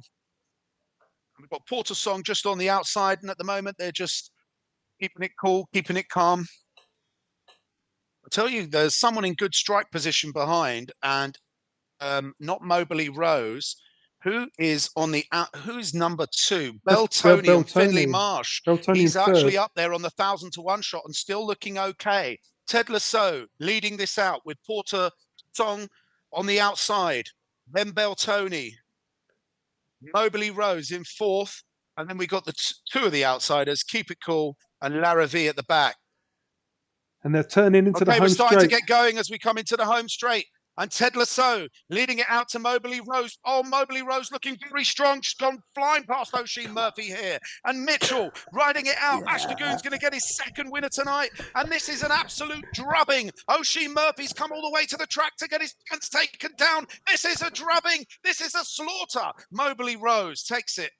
Mobley Rose by about 7 or 8 lengths in the end over 7 or 8 lengths to little Oisin Murphy and Porter I don't even know Song. if Ted Lasso got second there in the end. It was a swamp of horses. No, Porter Song, I think, maybe got up there to take the second. As you said, the each-way bet. You've got to follow Ash the Goon. He's the man tonight, called on 2 out of 3. He told you to go with Porter Song if you were going each way, and that was absolutely true because Porter Song got up. Mobley Rose is my shout for the race. Oisin Murphy just not asking the horse to no, do that's a lot. Number 4. Keep It Cool got second. Number 4. And number 4. And Ted Lasso 3rd. Incredible. He gave up. Oisin Murphy just gave up. Yeah, I mean, he was beat at that point, wasn't he? There was no absolutely point slaughtered by your Mobley Rose. They sort of gave up there. Actually, Porter Song and Ted Lasso just backed off at the end there. Yeah. They didn't want to keep riding it out and Keep It Cool with an absolutely huge, on the exchanges, 1,000-to-1, came in second there. But Mobley Rose, Roger Varian, as you said, loves a sprint. Great trainer. Wow. Yeah, I mean, that's 3 from 3. I think his last 3 races now is 3 from 3, Roger Varian. Yeah, the stable and you're the man, brother. Flying. Tonight on our first little showing here, you're the man. I think Wolverhampton's on. Is Wolverhampton on Friday as well? I think I'm going to take your pants down in revenge on Friday. This is absolute drubbing. Mobley Rose. Weirdo. Why would you take my pants off? Well, I can't do it from here. I'm in a different country to you, so I'll just have to... I just have to hope something happens. Yeah. What am I going to say? That's 2 winners out of 3. If you follow Ash the Goon, you'd be in the money, baby. And he hasn't gone with favourite. Ash the Goon has called on 1 favourite, and he's got you a second place. He's got you the second favourite here. Second favourite and a second favourite. Was some good odds there, weren't there? I think it was 3-to-1. I think it was 3-to-1 out the trap. Yeah, it's 3-to-1, 11-to-4 at the start. Starting price. It finished 11-to-4, obviously, but you can't read into that. Yeah. Disappointing from Ted Lasso. Totally disappointing. It was, wasn't it? Like I said, I thought Porter's Song might be the 11 to 4. I mean, there must be what? There's got to be almost 7 or 8 lengths. Once Jack Mitchell pressed the go button, that was the end of the race. He just left him in his wake. From 1 furlong down. I think I made that pretty clear on the commentary. And then I think I mentioned the word slaughtered. 200 to 1 second, number 4, Keep It Cool. I mean, massive price. 1,000 to 1 on the exchanges. Can you imagine each way on Keep It Cool? Ooh, you would have been getting 200 to 1 on your place on the exchanges. I'm sure you would have done. Thank God I'm not a degenerate anymore, because that That's sort a of shame, thing. isn't it? By the way, hang on those outsiders. This is my personal view from the days when I did gamble and when I was a degenerate. From those days, betting on those outsiders, you come in with an each way on Keep It Cool and you think you've cracked it, and you win your £200 for your little £1 bet. But Yeah, I mean, actually, in the long on haul, the you end up exchanges, completely broke betting like that. on So the exchanges, you would have got 126 to 1 for your place on Betfair. my issue So, I with mean, that is absolutely if you decent. bet like that back in the outsiders, you get the odd 1,000 to 1. We both had a 1,000 to 1 winner in our time, but several times. But the betting like that is almost a bit suicidal. There was nothing to suggest that Keep It Cool was the best out those 3 outsiders. No. There was nothing on the data to suggest that. I like to go with a little bit of data. You've got to base it on something. Anyway, don't listen to me. Listen to the man up there, because he's 2-0 up. Goon. Let's And if our go. friend in the chat, if Bazoon comes in, is it in the next one Bazoon instead of is Water of no. Leaf? This Then, is a. oh, thank God. Can't take What did our Water of friend? Leaf's one of my dead What did we fire friend certs. Ramos 7964 was fancying Konichi Girl in this race? This was their first leg of their Yeah, I Trixie. know. You didn't fancy Konichi Girl at all. And I had a little look at Konichi Girl, and I did have a little, maybe with Yeah. Konichi Girl. I had a thought about her, and Let's then get I some odds decided, up let here, me go mate. with my one. I'm going to tell you what my one is, because I'm very depressed. You could probably just listen to Ash the Goon and not listen to me anymore tonight. But I'm going with Sand Lily and Billy Loughnane. Again, he's the form jockey at the moment, although Galileo Charm with Havlin, second favourite, looks a bit spicy. Konichi Girl with Levy on board, 13 to 2. Let me just get into my pick first of all and tell you why I think Sand Lily If you will could win the just neck. take it over from here for a second, Tom, I do Yep, just no need to problem. leave the So, studio of course, momentarily. yep. We've got a 3-year-old Bay filly, and this is my pick for tonight's race, the 7 o'clock at Wolverhampton. I'm going with Sand Lily. Unfortunately, I'm not allowed to change my mind, because that's the rules of our little game. Ash the Goon is 2-0 up out of 3 races, and I haven't scored a winner all night. We haven't done place betting, because I would have liked a few place bets, but this is straight out wins. So I could go down and get a 7. Well, I could get completely destroyed tonight. I might not get any winners, and that will make me cry. Anyway, it's got a great jockey on board in Billy Loughnane, and we've got, let's have a little look at the wins for my Sand Lily. So Sand Lily won at 6 furlongs with Jay Fanning on board.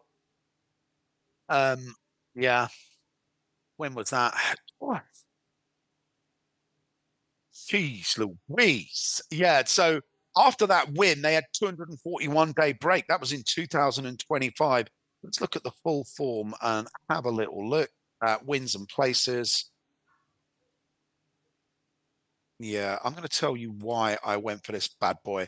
So I went for the reason I picked Sand Lily, and I'll give you my reasoning, not that it helps. And again, on the ATR at the races website, however they formulate the number, they gave Sand Lily a 446 on the predictor, which is a decent score and puts it the number 1 prediction on the ATR. But when I looked at the draw, its draw is negative, but again, on the all weather, is that going to be a big factor? Probably, because it's a short race. So I didn't really take into account the draw. If you were to go by the draw, then the horse with the best draw is Dora Vita.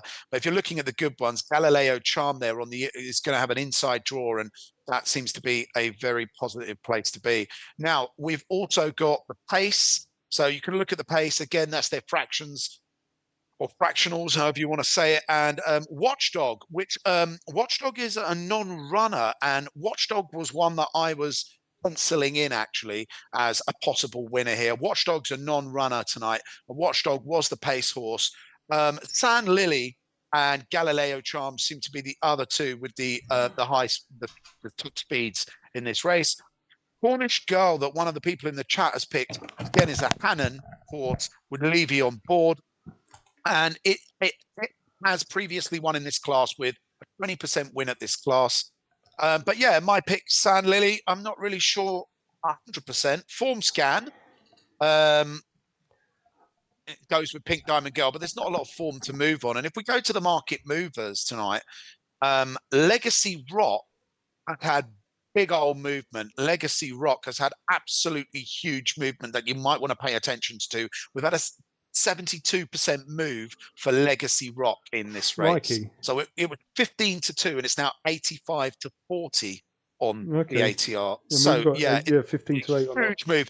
Cornish Girl, which our friend Cornish Girl or Corniche Girl, the Irish horse, has also had 22% movement. It's gone from 9-1 to 7-1. So it looks like Ramos isn't the only one to be ramming some money down on Corniche Girl. And we've had Attention Seeker has had a tiny bit of movement in the market. Galileo Charm, 4-1 is up to 7-2. And is that our second favourite tonight?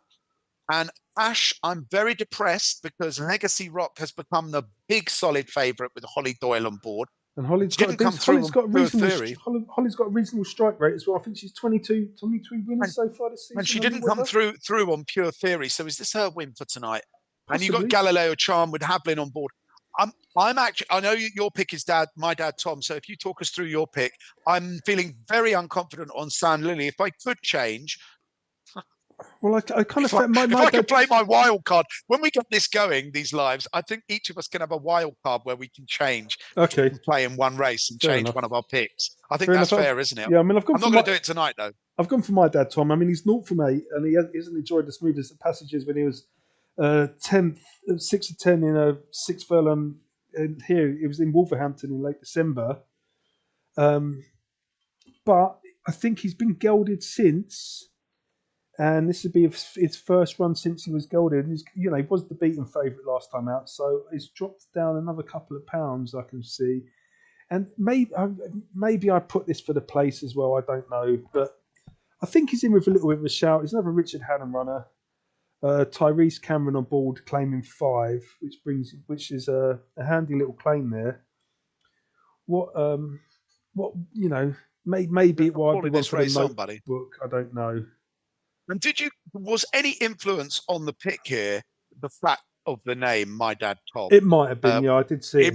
I know the way your sick mind works, and Hotshot Tommy, My Dad Tom. I thought there might have been a little smile. I noticed on your little short earlier there was a little pause and a smile when you went My Dad Tom, and I thought that little bastard's picked that one just because my name. But that one happens to beat my Sand Lily. I'm actually looking at my Sand Lily, and I went for this one based on some loose data, and she's moved at all 0% either way, which is neither bad nor good. But the only thing really going for her is Billy Loughnane on board. I will be honest. When I was just left, I had to go and drain the tank there. And drain the dragon. I just got a call from my someone on track who's close to. And they did call in. They suspected Sand Lily for this one. Actually, I've had a shout for Sand Lily. So, despite the fact I'm sticking with my. Oh, I'm begging dad, you. Tom, Give me Sand Lily. Give me a win. Billy Loughnane on.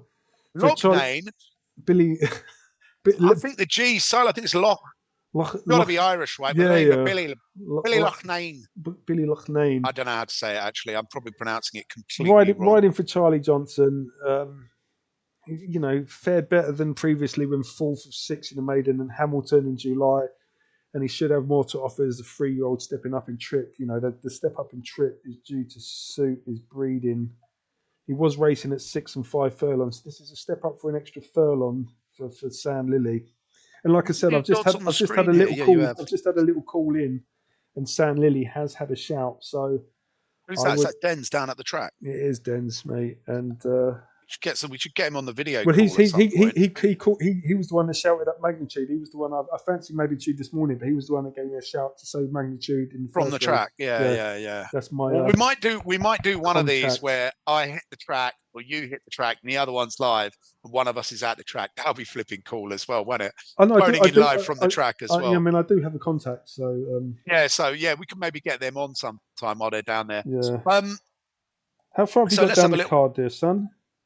Yeah, well, I haven't got far at all. I haven't even covered Legacy Rock. We need to cover Oh, okay. Legacy Rock. What's the time? We've got 15 minutes. We haven't covered Oh, we've Legacy got Rock. 15 minutes. You might as well talk. What other dessert have you had recently, mate? I'm gonna go get some water. Can you cover Legacy You're Rock gonna while I have a grab a big. You're gonna have a grab a big drink? scoop of that banoffee You're pie, you bloody you're cheating ca- you're, liar. you're you're calling this one on, Yeah, buddy. no You're problem. calling this one Yeah. on because this one. Now, if you're calling this one on, is this 7 furlongs have we got ahead of us here, This is a Ash? 7 furlong. 7 o'clock at Wolverhampton. 7 furlongs. And for those of you that don't know, how far is a furlong? I think it's about 600. I've got my data here. What's a furlong? 600 foot? I think it's That sound right? 140 something yards, isn't it? Yeah, so I mean, 600 I feet, mean, something like that. Oh, whoever God. invented that's off their absolute rocker, aren't they? 8 furlongs Oh, do you to a want to know mile. where the furlong comes from? So when Someone they with used to plough someone with fields, someone a bit autistic. I don't know. I mean, no, when they used to plough the fields with the old, my granddad was a champion field plougher, and I'm not making this up. I've got the photos to prove it. I'll put one up next to on the next that's a line. euphemism, right? You've got to be shitting me, you know. No, not that kind of field. He was a champion field plower in Berkshire, right? And we're talking in the 1910 or something Ooh. like that. He was no, not 1910. It would have been around 1915, 1920 because he was born 1901. And he was a champion. He won awards for his field ploughing. Anyway, when they plough a field, you get what's called a furrow, Okay. Yeah. and a furlong is the length of Of the one furrow. ploughed field Okay. furrow. Okay. Mm. Interesting. Interesting fact, So Thomas. Interesting they're going fact to for be the day. racing 7 ploughed fields tonight. I mean, And I'm so still. far, I've had 3 ploughings tonight on all Hmm. 3 racing. I've been ploughed 3 times, and I don't want to be ploughed anymore. Look how red my face is. I know. I mean, to be fair, I still suspect that field plough is a euphemism for subjects best left uh, Covered. examined on this Well, we need to cover particular Legacy live Rock, stream. brother. We've got 10 minutes gone, and we haven't even spoken. We Okay, talked about Legacy Holly Rocks. Doyle being So, a great jockey, but let's get into it. yeah, I In mean, fact, all the jockeys tonight are pretty good. Finley Marsh, and Tyrese Cameron on your one, maybe not so up in the stakes, but these top ones, you've got Havlin, you've got Loughnane, and yes, you've let's got see. Doyle up there. Legacy Rock, Holly Doyle for Dr. Richard Newland and Jamie Insole took a step forward when third, six, when 6 and 9 in Kempton and Kempton Novice in September. It's also been gelded since, and it couldn't be ruled out. This is his first run in a handicap. It's got his handicap mark, so they've stepped him up. Now this is running at a similar distance, 7 furlongs, but he's been gelded ahead of the handicap, and I can see why this gelding from Kameko is probably sitting as favourite, to be honest, in this race, 15-8. Holly Doyle again, like I say, 22 winners so far on the All Weather this season, so she's got a decent strike rate. Um, and I wouldn't put anyone off betting Legacy Rock. To be fair, again, the betting information is purely for entertainment purposes. If you are having a bet, please take it easy, gamble aware, and when the fun stops, stop. Although the fun never stops with two fat G's. You're on board, and Ash the Goon is 2 from 3 so far this evening. So if you're following the money, right here, baby. Second favourite in this race, we've got Rob Havlin riding for Marco Botti. That's Galileo Charm. Honestly, I'm such a half-wit sometimes. From Galileo, can't even say it. Galileo Gold. Still a maiden. How many handicap runs has it had? I can't tell. Still a maiden though, who ran about as well as could be inspected when second of 8 in a maiden course and distance last time out on the 3rd of March. To be fair, it's had plenty of chances and it's starting to look a tad vulnerable. This will be its handicap debut, actually. I didn't realise. It's been racing in novices and maidens and it just hasn't managed to. It's had the chances. It's had a few seconds, some places, but it is looking a bit shaky, to be honest. And Rob Havlin will try and get the best out of him or her if it's possible. But I wouldn't be. I mean, it's second favourite. It's been fairly solid in the market so far, but I wouldn't be too excited about its chances. Supper Red, 13-2 in thirds. for Finley Marsh and Adrian Wintle, and that is built on its debut promise when second of 5. That was at this course. That was for a mile on its most recent outing on the 27th of February. It's an ex-Irish maiden, still yet to win a race up of red. Although she has been, that second place off 63 has only nudged up a pound at Wolverhampton. Drop back for a half, drop back a furlong. Is it drop back a furlong? We are 7 furlongs, yeah. So drop back a furlong, up a pound. I think that second last time out does put her in contention, and I wouldn't be surprised to have a better showing from Supper Red. To be fair, then we get down to Sand Lily. That's Hot Shot, and like I said, I had a little squeak on from the course from my contacts who also fancy Sand Lily, Billy Lockney, Charlie Johnson. Definitely in with a squeak. Konichi Girl, which was our texter on their Trixie. This will be the first leg of their Trixie. Looking for at least a place, I guess.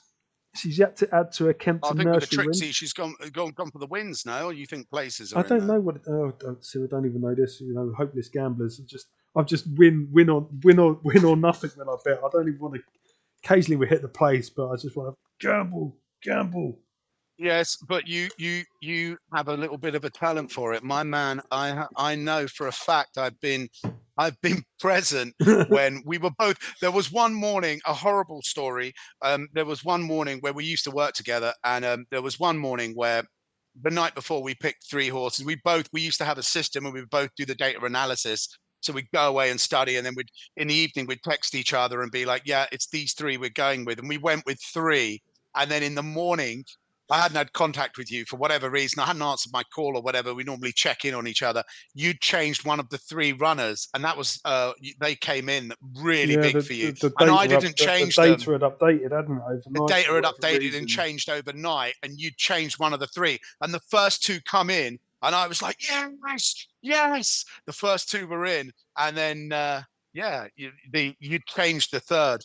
Yeah, Done the sly on me, and his one came in, and my one obviously didn't. And I I felt still, like I was I happy still, for him, but I felt like crying. I still wager in though, didn't I, mate? I still You wager in weighed with a me in chunk. 3 bags, Yeah, I 3 still wager in bags. with a chunk because that was So the what a agreement. mate this guy Ash Lagoon is. He had a big win, and he weighed me in with 3 big fat bags That was the agreement, mate. on off of his win. We had a bit of an agreement. Yeah, we had an agreement. If someone wins big, and you had that year, I think you had three or four big fat wins. Still waiting for Hot Shot to have his big win.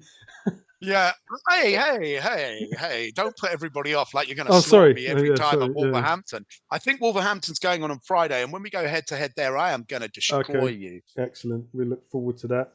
You're going to call this one on. And just remember, everybody out there, if you're watching in the chat, I would really, really massively appreciate you if you could I know you may have bet on someone else. I know you may be betting on, I know some of you, one of you at least has bet on Cornici Girl. And I know some of you might be going with all the market movement for Legacy Rock. But if you can just put your heads together and you can just will Sand Lily across the line first, I would be so grateful.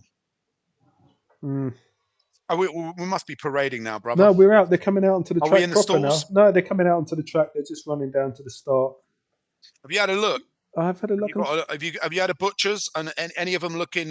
Any of them I don't looking? know. I don't see anything bigger. I think there's a Brian Ellison runner, but I like to see a little. I mean, there has been a little bit of tickle from Attention Seeker, number 8, Ben Robinson, and Brian You Ellison has come in a sometimes few can tell points when you have a actually. look, though, can't you? At them as they're in the parade, you can tell.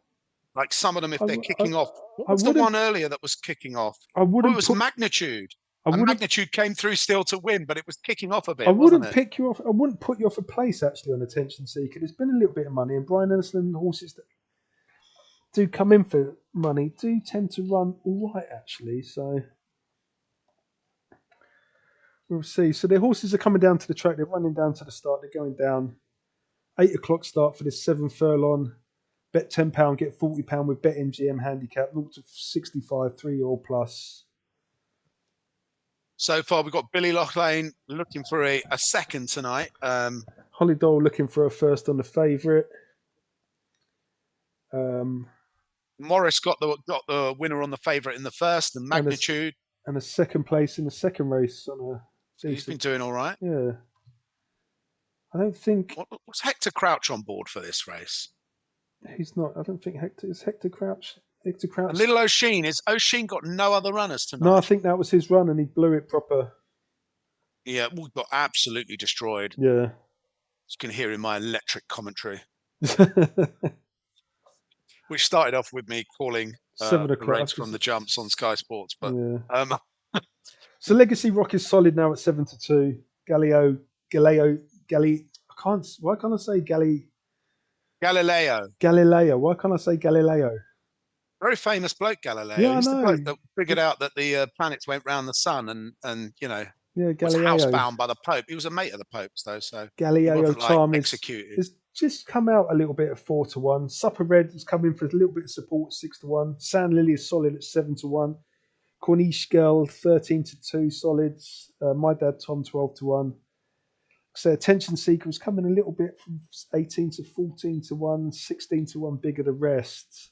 Actually, with the Ash Lagoon, with the massive outsider, my Dad Tom, if he calls this on, then, I'm handing the victory tonight over to him immediately. Well, I think I would need the last three just to draw a level with you. Yeah, if my you Dad would, Tom wouldn't you? comes Totally, in. yeah. But you literally would have put me to the sword with some quality. Sup of Red has come in for a little bit more support now. 11-2 for Sup of Red. Legacy Rock holding firm at 2-1. But the money horse is Sup of Red. Finley Marsh and Adrian Wintle has come in for Finley Marsh on board. Finley Marsh.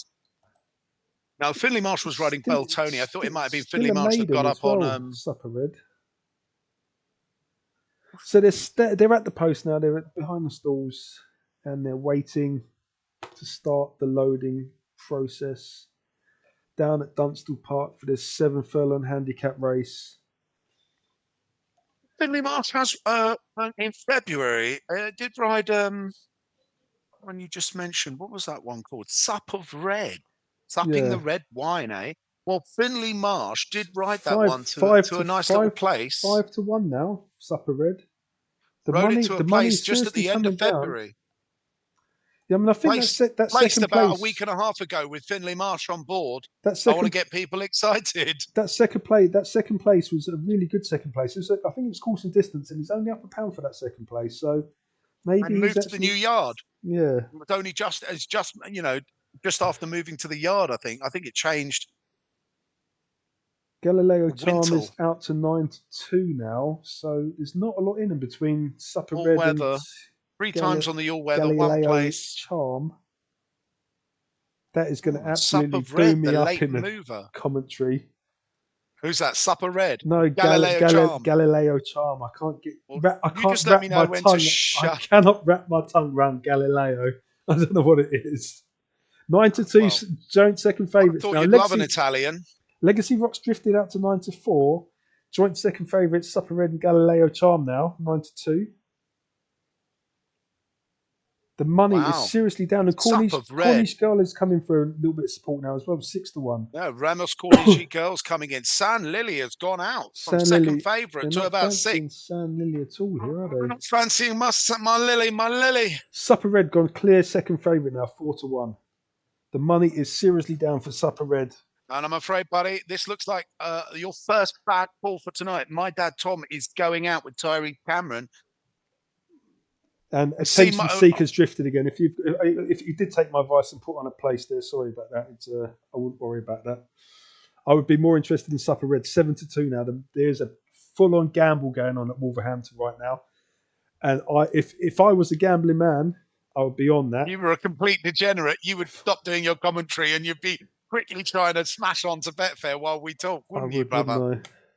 But this is why it's good that I get you off of the gambling and you become just a race watcher like I am. Yeah.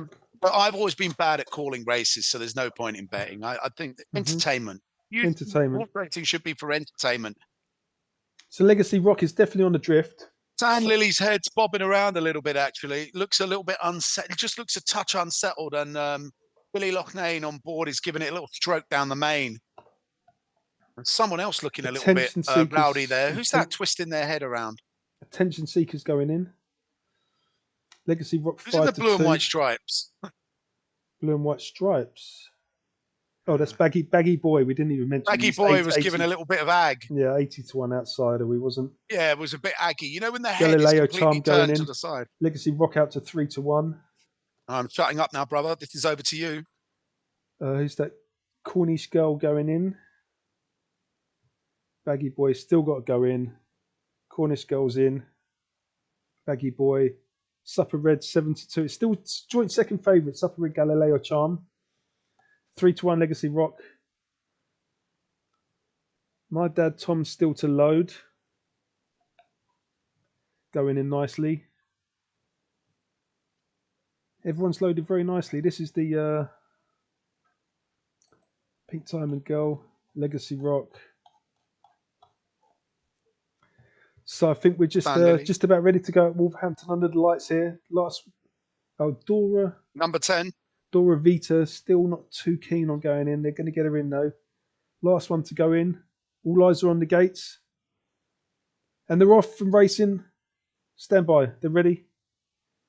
And they're off from racing at Wolverhampton for the 7 furlong race. A little bit slowly away with Supper Red. Attention Seekers wide. And he's going to get caught back on his heels there. Galileo Charm. Galileo Charm taking him through here. Pink Diamond Girl around the outside. Pink Diamond Girl is actually taking us ahead. Sand Lily in second. Galileo Charm. Legacy Rock has got an awful lot to do from where he is and caught out incredibly wide as Attention Seeker at this point. Final furlongs. Pink Diamond Girl. Attention Seeker. Galileo Charm in third. South Coast Star is in fourth. My Dad Tom is about fifth at this point. Attention Seeker's just gone mad at this point. And they're making a turn in to the home straight. Pink Diamond Girl still leading them, but they're being pressed nicely now by Sand Lily. Purple colours of Galileo Charm. South Coast Star on the outside, trying to make a... My Dad Tom is only a length or so behind, trying to stay on. On the rail, Galileo Charm. South Coast Star. Cornish Girl, trying to pin up. Cornish Girl. Galileo Charm. Oh, Galileo Charm is going to win. Galileo Charm by a head, yeah. Robert Haviland. South Coast Star in second and Supper Red in third. Was that Cornichi Girl was up there? Yeah, or, Cornish Girl in fourth? third place. So it was about half a length between Galileo Good Charm each way. And South Coast one of the people Star. in the chat had Cornichi Girl, and she did pretty well. She got where did Cornichi Girl come? Second, third. I got absolutely blazed again. Sand Lily threatened to do something and didn't. Yeah, Galileo Charm just holding on there. Half a length. Was that someone's pick in the chat, Galileo Charm? I think someone mentioned Galileo Charm. No, they didn't. No, they haven't. No, it's just Cornichi Girl was our. But half a length, so Galileo Charm, half a length winner to South Coast Star that's done incredibly well. David Probert, and then about another half down to Sean P 667. Cornish Girl. Will Bouzon make it an 8-timer tonight? Well, that is. I hope not. That's going to be in the next against my Water of Leith. Yeah, I know that was on a long time ago, but bringing that up as well. I think the race that's our next, isn't it? That is our next race. So I thought I'd remind ourselves of that comment. And also the comment we have from JYSEN, Jason Ramos, 7946. What do you think about my Trixie with Cornishi Girl, Waterleaf and Crimson Rambler? Well, your Cornishi Girl was a good pick, but it all depends whether you went for the place with Cornishi Girl, whether your Trixie were 3 places or whether you went for the 3 wins. I don't know. Yeah, I don't know what is Trixie. I mean, your style. You used to pick your 3 winners when you had 3, and you used to also sometimes put them in a place bet as well. Like when you had those big wins, were they also in a place as well? Did you have the 3 of them in a win, and then the 3 of them in 3 places as well? Trixie bet is 3 separate selections. It's going to be it's just doubles, singles, doubles, and a treble. So you're not unless you had it.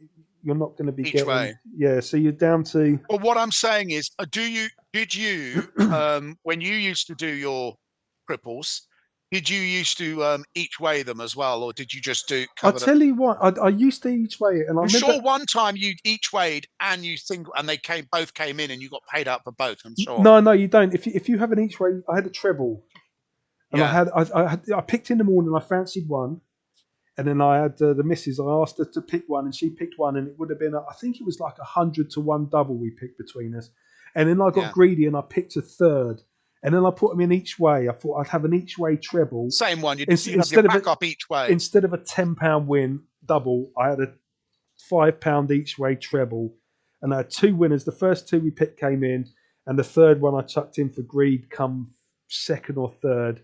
And I thought I was quids in. I didn't realise the rules. This is years ago. This is in my 20s. Yeah. And I went down to the betting shop and then come out with my thumb in my arse. I ended up with about 25 quid because they say you only play the places now. It's just like you don't. There's no multiplier. I was just like, what? And I was so disappointed with myself for getting greedy. I should have just stuck with the two perfect picks. Absolute annoyance. Well, it's 2 out of 4 for Ash the Goon tonight. You were looking good at 2 out of Yeah, 3. Galileo Charm 7-2, South Coast Star 12-1, and Corniche Girl 13-2, third place. I mean that's a nice little. Yeah. Hot Shot We've had Tommy no still huge to outsiders. No, Hot Shot Tommy still to get out of the blocks yet. And I knew Ted Lasso would let me down. I'd never like a 2 to 5. I didn't. When I made my picks, I didn't even look at the odds. Yeah. My picks weren't based on odds. It so happened that Ted Lasso on paper was the best horse in the race. And again, like I said, unfortunately, I didn't look at jockey form and I didn't look at trainers. Like you looked at this guy Varian loves a, you looked at the trainers and you looked at the jockeys. I stupidly just went bang, bang, bang. I picked my reasons for picking the horse and I stuck to the same reasons for each of the horses. I went by the form, the predictor, and the pace on the ATR. And so far, it's not a big shout out for those tools, to be honest, because they've absolutely done me no good at all. Mate? No. Not today. Well, if I'd place bet them and they weren't straight wins, okay, I think I got a place there in the first. What was the first? It was Ted Lasso. No, not Ted Lasso. I can't remember. You won the first. Magnitude. But I think I was up second on that, maybe. No, sold out. I don't think I even came. So Hold on, I've got it right here. Gaelic Approach. Down, Gaelic Approach. Yeah. Which I did think came second in the first.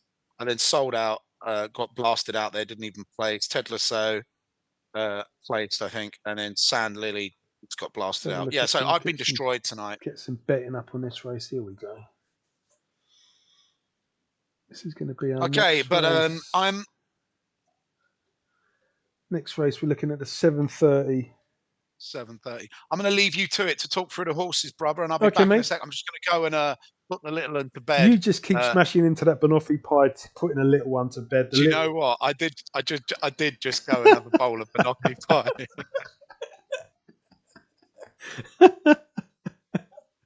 Man, I'll be honest with you. I'm one of those anxiety it's going to go off, isn't it? It's going to go off as well. You just got to be yeah. That's it, man. You got to die because that's what they'll write on my gravestone. He didn't want the banoffee pie to go off. Yeah, the missus cooked. Didn't want to lose a tenner on the cream and the chocolate. The missus made a really lovely chicken and broccoli sauce 2 hours ago, but that's cold now. I'm not going to eat that, but I'm going to eat the banoffee pie from yesterday because I'm terrified it's going to go off. But in all honesty, though, I'm one of those people who eats, to make myself feel better. So I'm blaming these jockeys. These jockeys are making me fat, and hence the fat G's. These jockeys are ruining me at the moment. Bad night at Wolverhampton for me. I like the all-weather. I normally pick a nice winner in the last, but I've not gone for that. I normally go for an outside. My theory is an outsider in the last. Always go for an outsider. If the favourites have won all night, go for the outsider in the last. Fancy a boil over in the last. Is that what a boil over in the last, buddy boy.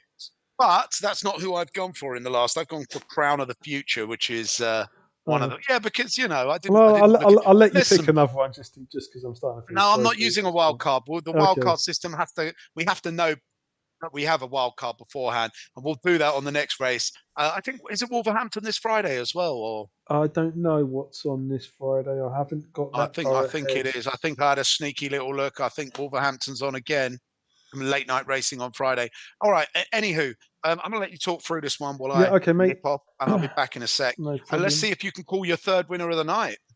Yeah, let's see, hey? Who did I go for? Twilight Madness, I think, in the end. I don't know. Okay, anyway, where are we?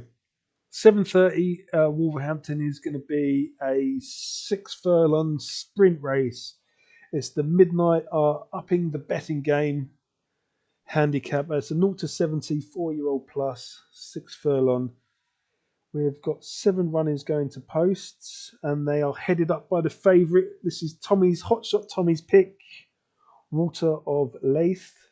Billy Lockney, who's already been on the score sheet today and has got an incredible record at Wolverhampton. He's on 60, 80, 85 runners, did we say? 85 runners so far this season on the weather for Billy Lockney. He's riding a Jim Goldie horse, Walter of Leith, who we all know about. Decent 8-year-old, course and distance winner, he's to be fair, he's out of his box 5. This may not be ideal for a sprint, to be fair. He's a quirky performer. He has been knocking on the door of late. He's had a few good placed efforts. He was third in a better race over course and distance. No, he's third 2 races back at Wolverhampton in course and distance. And that was a better race than this. The booking of Lockney obviously, takes the eye. And whether he'll be the catalyst to get the next course and distance success, will remain to be seen. He's more than capable of this mark if it falls right. But there is risks involved with Leif. I didn't realise he's only 3 wins from his. I don't like what you're talking. I don't like what you're saying here. Yeah, I know. Sorry, mate. I can only say what's in front of me. He's 6 to 4 favourite. 6 to 4 favourite. I'm not liking what you're saying. This is my chance to get off the board. We had someone. He's had a lot of places, and he's stuck on this mark of 63, and he keeps coming second and third. So you'd like to see him, if he's whether he's building up for a race or whether he's just sort of stuck on this mark. He's too consistent for his own good, I would have thought at this point. Well, in the chat, one of our commenters in the chat, don't forget to make a comment in the chat if you think I'm better looking than Ash the Goon, or you think I'm a bit too red in the face and look like a fat lobster. No, I'm only joking. But if you could pick a winner for me, it'd be lovely, because at the moment I'm struggling. And The rules are we're not placing. If anyone has got any tips for Hot Shot, you could do with some help at the moment. Listen, like I said, this is an this is an early start for our combat. Yeah. We'll see. When you're 10-1 down, buddy, later in the season. Right. So that was Walter Leif. He's his favourite. The money's down. His money's there at the moment for Walter Leif, and he's got possibilities, but he does come with the risks attached. Next to the market, obviously, is Bayzoon. This was in the comments. Mentioned an 8-time winner, didn't they? Will on an 8-timer. On an 8-timer, which is just insane. Chasing the 8-timer. A 7-year-old on an 8-timer. 7 wins this year, all from the front. Over course and distance on Friday. Only a subsequent £1 rise and a £4 penalty sees him still just below his most successful marks. And there's still a chance Bayzoon can complete 8 wins in 2 months. He's a course and distance winner. I wouldn't put it. I wouldn't put Charlie Bishop on board. Charlie Bishop. How's Charlie Bishop been doing? I don't think Charlie Bishop's been doing too badly. I've lost some of my information this season. Charlie Bishop. I don't have any information. Hot jockeys. Hot jockeys. What about from the last 5 years? What are we looking for? Charlie Bishop. No, I don't know, mate. I couldn't tell you anything about Charlie Bishop riding at Wolverhampton. He's an unknown factor. Could be So who was on board for those wins this season with Buzon? That's what we want to know, buddy boy. Charlie Bishop, Ryan Kavanagh, Billy Loughnane. Billy Loughnane's Charlie Bishop. yeah, Charlie Bishop's won on him the last 2 times. Billy Loughnane's been on him a couple of times as well. Billy Loughnane has decided to ride Water of Leith today. He's now drifted a little bit out to 7-4. That makes you wonder, did Billy Loughnane, who's definitely a bigger name than Charlie Bishop, Yeah. at the moment on the all-weather, was he given the choice of Water of Leith or Buzon, and he went for Water of Leith? I don't know if he's on a retainer for any particular yard. He does seem to. He does get about. If he was given the choice and he chose my Water of Leith, that's going to make me look like a genius. Yeah, I mean, it does, doesn't it? I don't fancy the third. I don't fancy the third horse in the running here. The Myers. This was Twilight Madness, no? Oh, Myers has come in for some support, and Twilight Madness. Yeah, Myers come in for support, but I don't fancy it. Jack forecast is strong. Jack Doherty for Tony Carroll. It's always needed things just to fall right, given his running style. Not best of late. 5 times at the class. He haven't gone back to his old yard following a stint with James Owen. He's going to need a little bit of help. 5 wins here. And at the surface. Okay, yeah, he's again another course and distance winner and a distance winner. He's happy riding around Dunstall Park.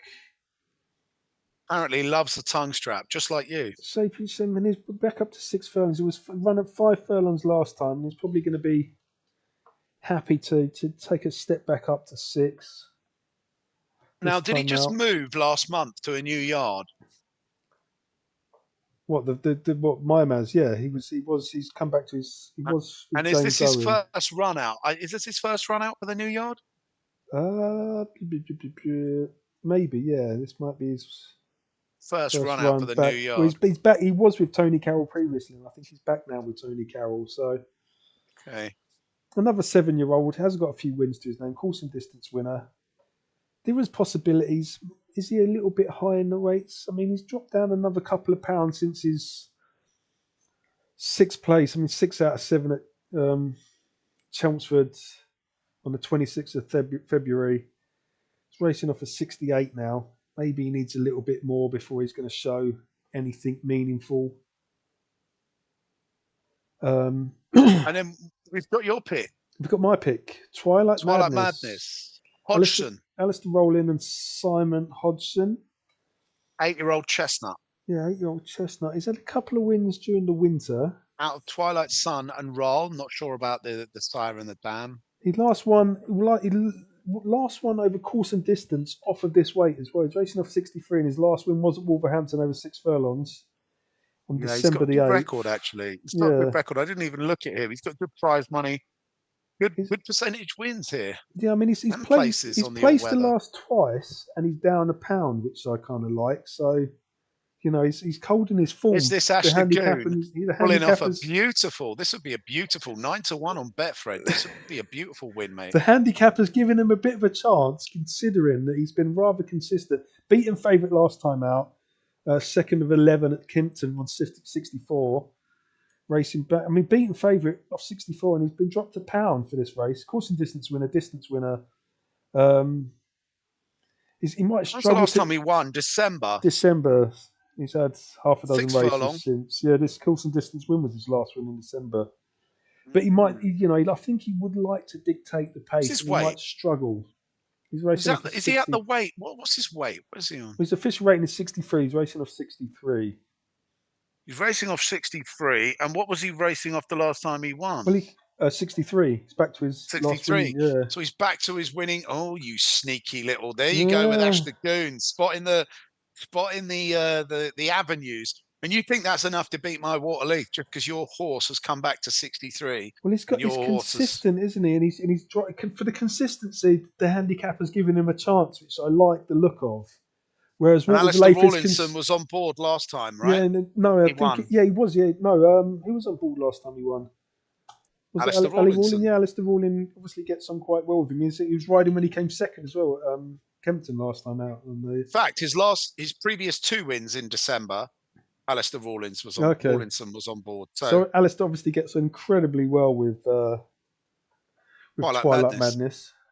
And then we've got the sniper. Sniper number 4, Mart. Bit of an odd name for a horse. It's also he's a course winner and a distance winner, but not a course and distance winner. I have to stress Don't that. fancy Luke Morris. Luke Morris loves. Luke Morris does chuck. He's had a favourite on Magnitude tonight, so this would be a double for Luke Morris. Yeah, it would be. And he's been on a winning mark for a while now. Mart has.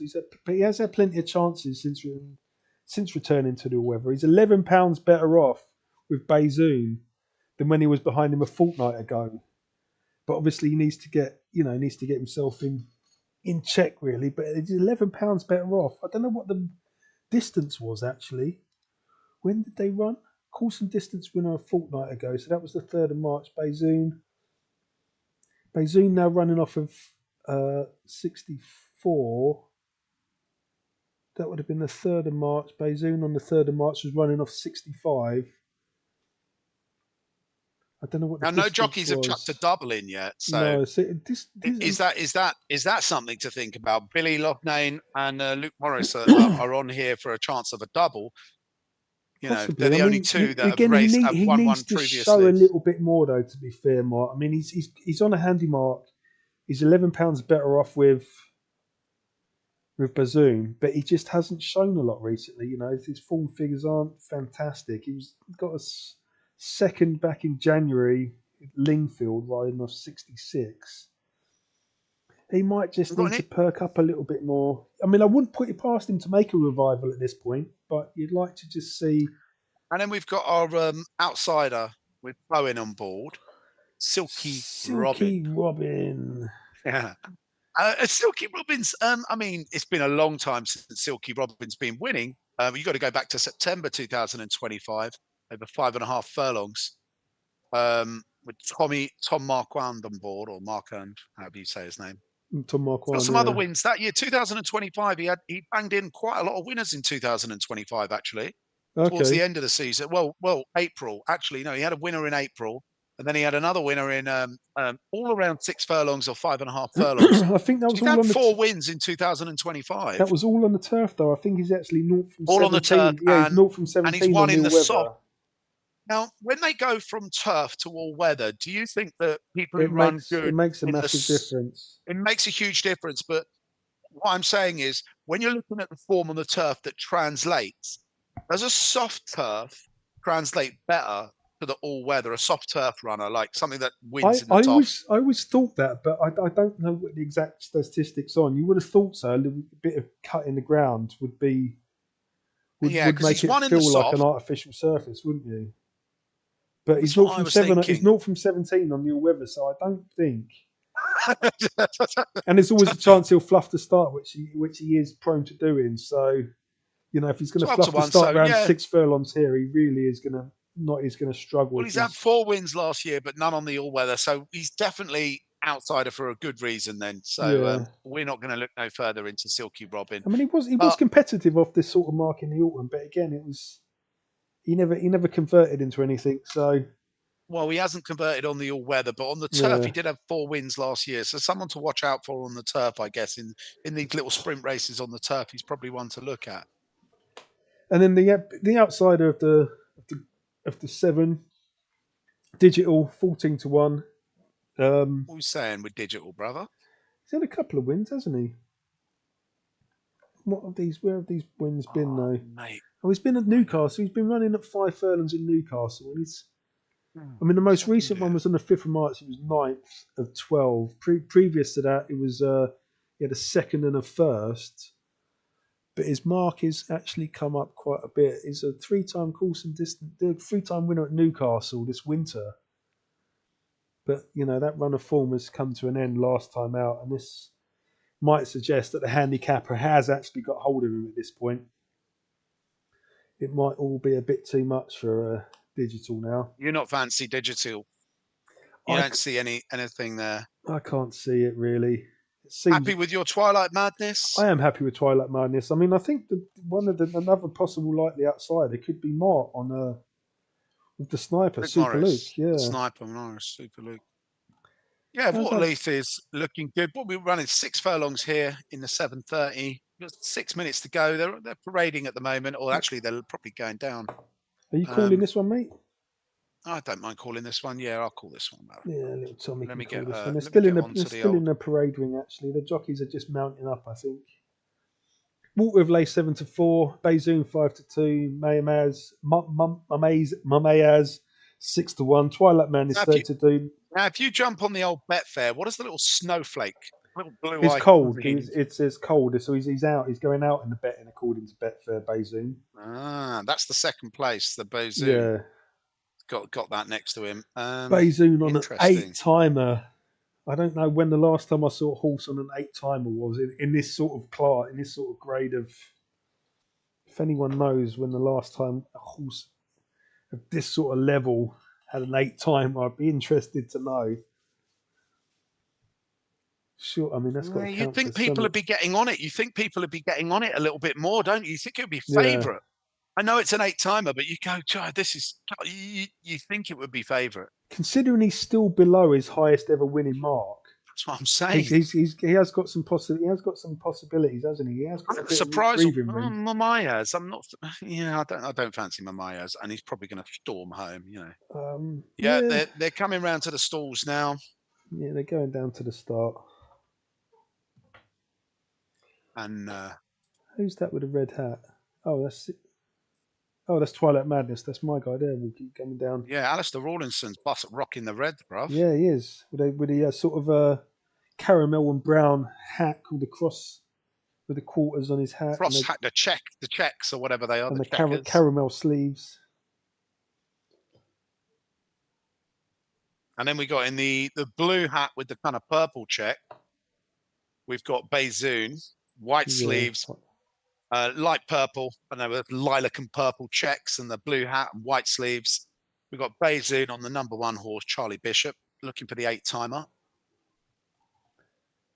We're currently posted on him. He's got the red hood on again. Who had the red hood earlier that today? was your loser, mate. That was O'Sheen, wasn't it? Ted Lasso, yeah. Maybe the Yeah, red hood's not a good sign. Ted Lasso got blasted with that. Ted Lasso got Coloration on the red absolutely hood. pumped into outer Mullered by space Moberly Rose by Bash the Goons horse. His pick absolutely by took. about 8 or 9 lengths in the end. I think Yeah, yeah. insane. And then who's this here in the blue with the purple? Is that Mamayas? Blue with the purple, is that not digital blue and purple? Yeah, maybe digital. Water of Lath, number 5. Then Leloch Name on board. Number 7, Silky Robin looking good. Silky Robin also hooded up, but got them. Almost looks like he's wearing flying goggles. So yeah, maybe something going on there with well, Bowen. he's got blinkers on. Is he blinkers? I don't know what's the headgear. Yeah. I don't know what the headgear is. It looks like blink. I'll tell you who's got blinkers. Bouzon has got the hood and the blinkers on. Well, I think it's only And got he is. cheek pieces. It only says cheek Oh no, pieces on my. cheek pieces, and Yeah. the hood's off. So yeah, he's got the cheek pieces on.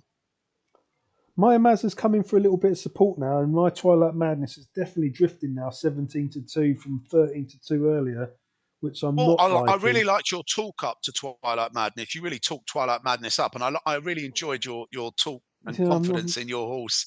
given the betting, I'm I'm not so running out. confident now. I'm running out of space. I'm running out of space really now. I'm running out of races. You're running out of This is the racing room. 3 more races, and I need to bang all 3 if I'm going to take you down tonight, brother. You realise if I don't win tonight, the best I can do is draw if I don't win this next race. And then Yep. I have to give you the trophy, which we're going to have to sort that out for next time, something where we can flash a little trophy up or Yeah, I have something. to make one out Right. of something. Obviously, Yeah, the budget for the show, cardboard or something. the budget for the show is quite low, so we're going to have to make something. Okay. So the betting Camera work has completely been on Bouzon. They're not liking to show anyone else. The cameraman, it's like he fancies the jockey or something. He's just had the camera on Bouzon here on Betfair. Water of Lace 6-4, Bayzoon 5-2, Mamayaz 5-1, Twilight Madness out to 17-2, Mart 11-1 has drifted, 14-1, Silky Robinson 16-1 digital. They're still circling behind the stalls. Luke Morris only on the only grey in the race at 11-1. Yeah. Mart.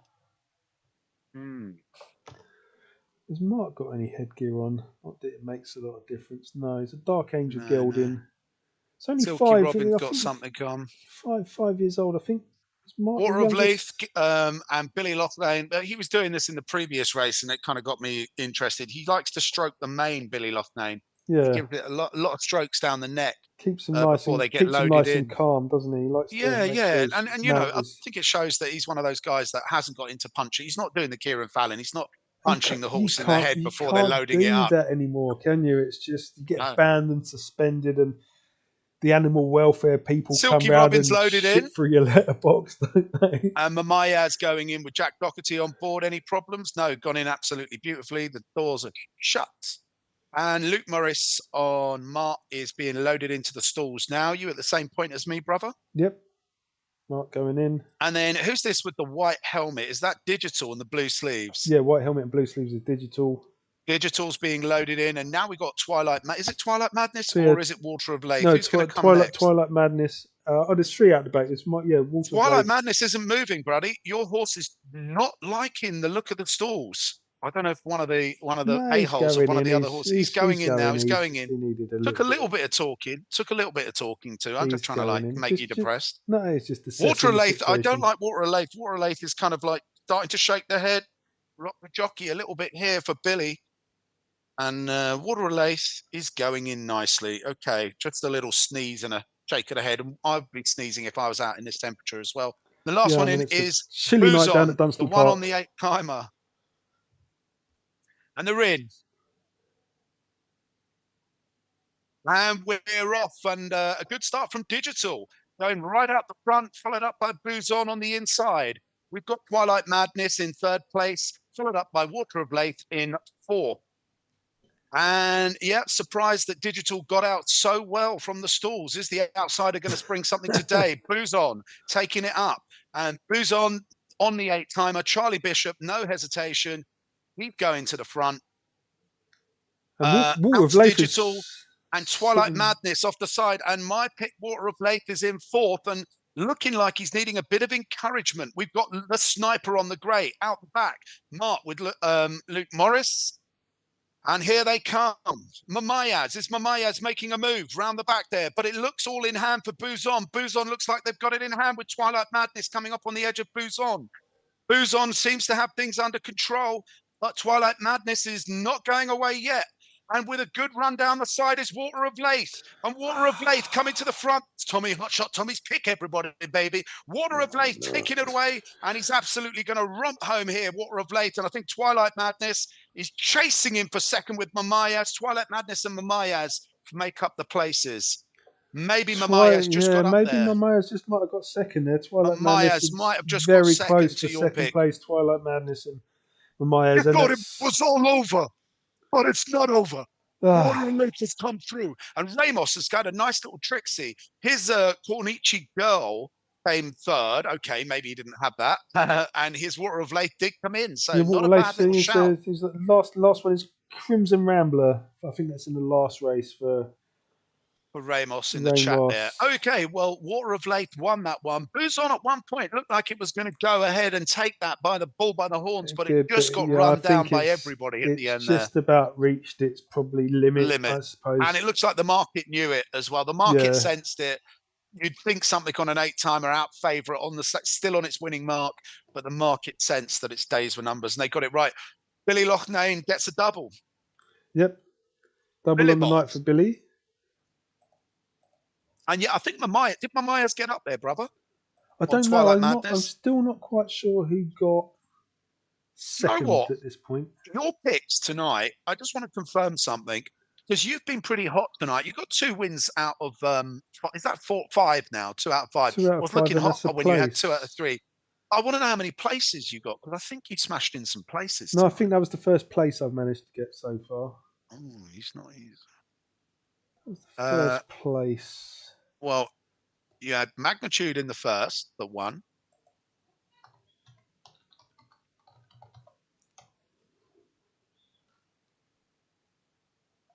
Come on, Tommy boy. The data's playing with me. The data's playing with me, Ash. No fear.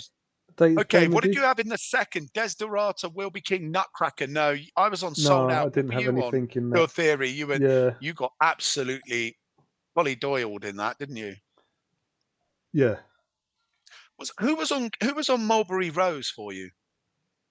Uh, that was. Oh, I don't know. Yeah, I don't I know. think that was the third. It's so long ago now. I couldn't tell you. Mitchell, Mitchell, Jackie Mitchell Jack with a Mitchell. Robert Varian. Yeah, so you came so there, and then in the last, your performance was dropped off in the last two, buddy. And just to confirm, Water of Lay first. Maya Maz did get second, and third place, Twilight Madness. So I got third. I got a place for my Twilight Madness there. Nothing's going to save you in the last two, baby. Just to confirm for Omer, who's just joined us on the chat, that winner in the last race was Hotshot, picking Water of Life, your favourite. It's now 2-1. Didn't know it was the Tonight's comp. favourite when I picked it. As I said, I don't look at the betting, I just look at the data. And hopefully my data is going to swing round. And I've still got a chance to win tonight. You have. Take the next two down. I can beat you 3-2 on this, baby. Did I go a bit left field in the next as well? I think I might have gone. I think I went. I think you went a bit out. You started to go a bit outsiderish. I think I've gone Phil's. I'm Phil's Dream in the next. Holly Doyle again. Holly Doyle, is she going to get a winner tonight? She's had three half decent horses and not come anywhere. I mean, not she's not had the favourite by any means. And Billy's back on the favourite for Tony Carroll. It's kind of like, is this going to end up being the Billy show? What a trip for not. Billy. Yeah. Well, I've gone with Ryan Kavanagh on Lion Ring. Lion Ring. He's gone for the old ring piece. Yeah. I've gone for the ring piece. And again, I personally, I'll give you the talk up when we talk through the card there. Yeah. When we talk through, we go down the race in order. But I'm going to convince you of why I went for Lion Ring now, buddy. Okay. So just to confirm, what was the order? Was it in the last race? Was it Water of Leith to Mamayas, then Twilight Madness? Yeah, Twilight Madness got third in the end. It was Twilight Madness. I thought had it Mamaya's got just on the end. Just pipped by a nose. Have we got the? No, we haven't got the lengths in yet. But I think it was just it was close. It was close. I'm going to give you some of the info on why I believe that the pick tonight, 6-1, Lion Ring is the pick to go with. And I'm going to tell you, I'm Captain Kinsella. I do like Luke Morris on Captain Kinsella. But again, sometimes it's just the name, isn't it? You're trying to convince me about Lion Ring. Don't tell me about Super. No. Superstar. I can't change my pick. I don't change my pick, brother. I'm going to tell you about Lion Ring. Tell me about your Lion Ring. Water of Leith, baby. Feel it. That's all I can say. Feel it. Okay, so 8 o'clock, we've got the Midnight Movement classified stakes for the 16th of March, 4-year-old plus Class 6 race, £3,140 and to the winner, and 8 run. Standard. We just have to call out. There is a non-runner here, which is Moonhill Lass. There was number 7 is out. Do you know there was a non-runner? I don't know if it was in the last, but there was a non-runner walked out that I really fancied in one of the other races. Yeah, I can't remember which race it was, but it's gone now. Doesn't matter. Doesn't matter. Didn't come anywhere, the non-runner, so no need thinking about it. Sort of irrelevant at this point. It's absolutely useless. Okay, let me just give you some information on Lion Ring, and I'm going to tell you why I picked Lion Ring and why we should all be aware that Lion Ring is a bad boy. Right. You go to the ATR and you check out the predictor. Lion Ring is number 1 on the predictor with a score of 452. And that's how I picked my Water of Leith. So I'll just tell you that it's had 4 runs at the course and distance, 1 win. So 25% at the course and distance. 10 runs at the course, 2 wins. So 20%. So it's previously won at this course. 7 wins on the going out of 52. Fair enough. And 2 wins on this surface and 2 places on the surface. And it's had 7 wins out of 40 on the class. So all of that spoke volumes for me. And just quickly, because I know you want to get on to tell me about yours, Lion Ring's in a favourable stall. Not that with this few runners and on the all-weather, I think that counts for anything. And yeah, that was really my reasons for going for Lion Ring. Over to you, baby boy. Yeah, I mean, I can see see where you've gone for him. He should be on the premises, Lion Ring. I've got no problem with Lion Ring. Okay. You've gone for Holly Doyle again tonight. You've got a little thing for the lady, haven't you? Yeah, I do. Is that 3 times you picked her? You picked her on Pure Theory. Yeah. No, I think it's the second. This is the second pick for Holly. It wasn't particularly the jockey I'd gone for. Yeah. But it's to be, where are we? Phil's Dream, modest gelding. It's only had 1 win from 21. which isn't actually great, but dropped into this Starting sort to of. talk yourself, starting to see data now, aren't you? Now that the action is real, you're starting to see His data. last time out of the course and distance was second, so it's maybe just pulled a little bit too hard, but still coming second. The Irish trainer, who's the trainer we got? It's John McConnell. It has an impressive strike rate of 10 with 37 with runners in this. So when he does bring his horses down to Wolverhampton, he's got a decent strike rate. He doesn't bring them down He doesn't come just. across the sea for nothing, does he? No, He he don't take hasn't. them He across the hasn't. sea for He's nothing. come. If he's bringing them in, it's for a reason, not just for Do the they bring run. them in on boat from Ireland, or do they bring them in by plane? I don't know. But can they swim horses? I don't know. Like, It's a bit of a I rough guess. old journey, isn't it? I presume he comes over by boat. It's the ferry, don't you? Just catch the ferry across. Do they I would. put them on first class on the plane? Do they come in like, yeah, I'm I coming? wouldn't If have. you're a top horse, I you get wouldn't have. first class I wouldn't have with thought you're the taking bevies. a 46 rated horse on, on a Boeing, are you? It's a bit of an expense. What with a £3,000 prize money? Yeah. Put him in first class. Get him to Okay, so sit with we've the covered our captain. two, Lion Ring and Phil's Dream. Ashley Gooner, who's leading me tonight with 2-1 with his picks. And the rules of our picks are we can't go for a place. We don't count the place. I mean, Ash would say he's got 3 points then because he's got 2 wins and a place tonight, which isn't bad going out of 5 races, mate. 2 wins and It's a decent place. considering it's the Um, weather at Wolverhampton on a Monday night. I think I've done all right so far. I'm fairly See, happy with I things. think Ted Lasso placed, and I think my one in the first place, but maybe not. I'd like No, to say I've got 2 places in a win, but maybe not. Maybe not. I Okay, don't know. I don't know what Ted Lasso done in the end. To be fair, let's have a look. And you know what screams out of me? If I'm just looking at jockeys here, screams out of me: Captain Kinsella, Luke Morris, and Billy Loughnane. You know, you could almost go Luke Morris on for a double, Billy Loughnane on for a treble. Let's have a look at Kento, brother. I just want to we just had a text message, Lemon, as Will Rogers down. He's just given us the place Oh, he is it your reckons. man on the track? Well, no, he's gone from Will Rogers down. This is in America. He's gone stateside, and his order for the next race at Will Rogers down is 6, 3, and 2. He's got he's I don't know if we can get stateside up at the moment, but I'd be interested to know how you get on there, Lemon, with your predictions for the next race 4 at Will Rogers Downs. And what time is that at Will Rogers Down? I couldn't tell Stateside. you anything. He's thrown a real curveball in here. We're unprepared at best. And How do you spell Will Rogers Down? Because we can probably get that up on the just live like feed, brother. I'd probably just spell it as it sounds, mate. Will Rogers Yeah, Down. it is. It is. The Cherokee Casino, Will Rogers Down. So they've got a What casino race? going on there What as channel well. were we at? I think is it. I don't know. I don't know. I'd have to get up the sky, mate, and have a little flick. Yeah. Could be on it. It's probably on at the races. I've got that as well, but I'm concentrating on this one. And we were going through the card here. I used to love a bit of the American racing, but to me, it was just running around in a circle. It was a bit like the all weather, wasn't it? Really, it was Yeah. just picking up. It was more like betting on the dogs here in the UK. Okay, I've got it Wasn't it? up here. So that's race 1, 2, 3, What time is it, brother? 4. We might have time to. It's gone. It's off. It's finished. He picked. His message retracted. He's off. He's gone. He said bollocks to you lot.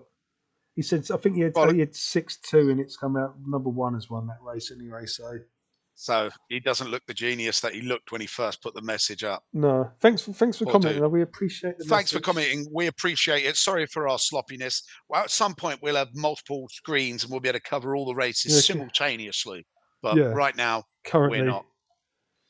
So anyway, where are we? Back to currently. I'm in my garden shed, and Ashley, he's got a fake. I've got a real background at least. He's trackside. Well, really, right now, his missus has kicked him out of the house, and he's sitting in a tent, freezing his bollocks off.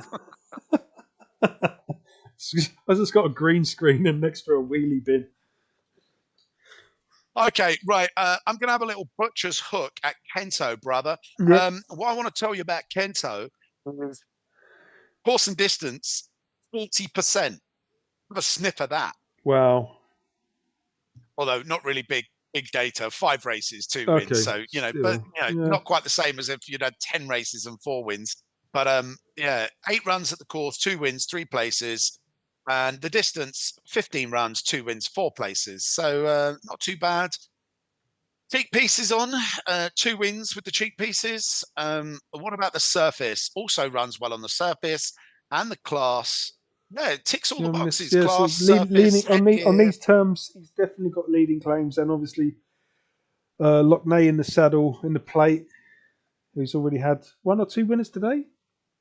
2 winners. This will 2 be a winners. treble This for will be Locknane. But he has been prolific on the all-weather, hasn't he? Yeah, I mean, he's like I said before tonight. I think he was 85 wins. So He was second last year on the flat, wasn't he, to Oisin Murphy on the turf? yeah. So this is a dude who came second in the champion in the flat jockeys in 2025. Yeah, I mean, and I think he smashed the all-weather, or he's smashing the all-weather at the he's moment. made a Anyway, super name for himself. He really has. young boy as well. I think he's only Yeah, 20 he's years young. old. I think this is his second professional season. Is it second or third professional Right, season? we got Kip. Do you remember Sean Murphy? Little old Sean Murphy made a blast when he first came out, and then everything calms down. Calm Yeah, down, of lad. course. Yeah, they give you a whole It all bunch. calms down once you find your place, if you know what I mean. Yeah. Right, we've got Kip Kelly, horse and distance. So Kip Kelly is our second favourite tonight, right? Yep. 7-2 I've got here on Betfred. Joanna Mason riding for Derek Shaw. She also won a similar race over. So Joanna Mason, course and distance last month as well. Won a similar race. That it was another conditions classified stakes race at Wolverhampton over 5 furlongs, which should put her in with probably holds similar claims. It puts her in with a bit of a shout, I think, Joanna Mason and Kip And Kelly. I've got market mover here, so I think we've had some movement in the market, which I shall just let you know about. I don't know more how if much I can. at the moment. I mean, we wait till I've not got the data on that at the moment. I normally have the data here, but I don't have the data on how much it's moved. But he's the leading market mover in this one. Probably not bundles. No, but probably definitely, not bundles.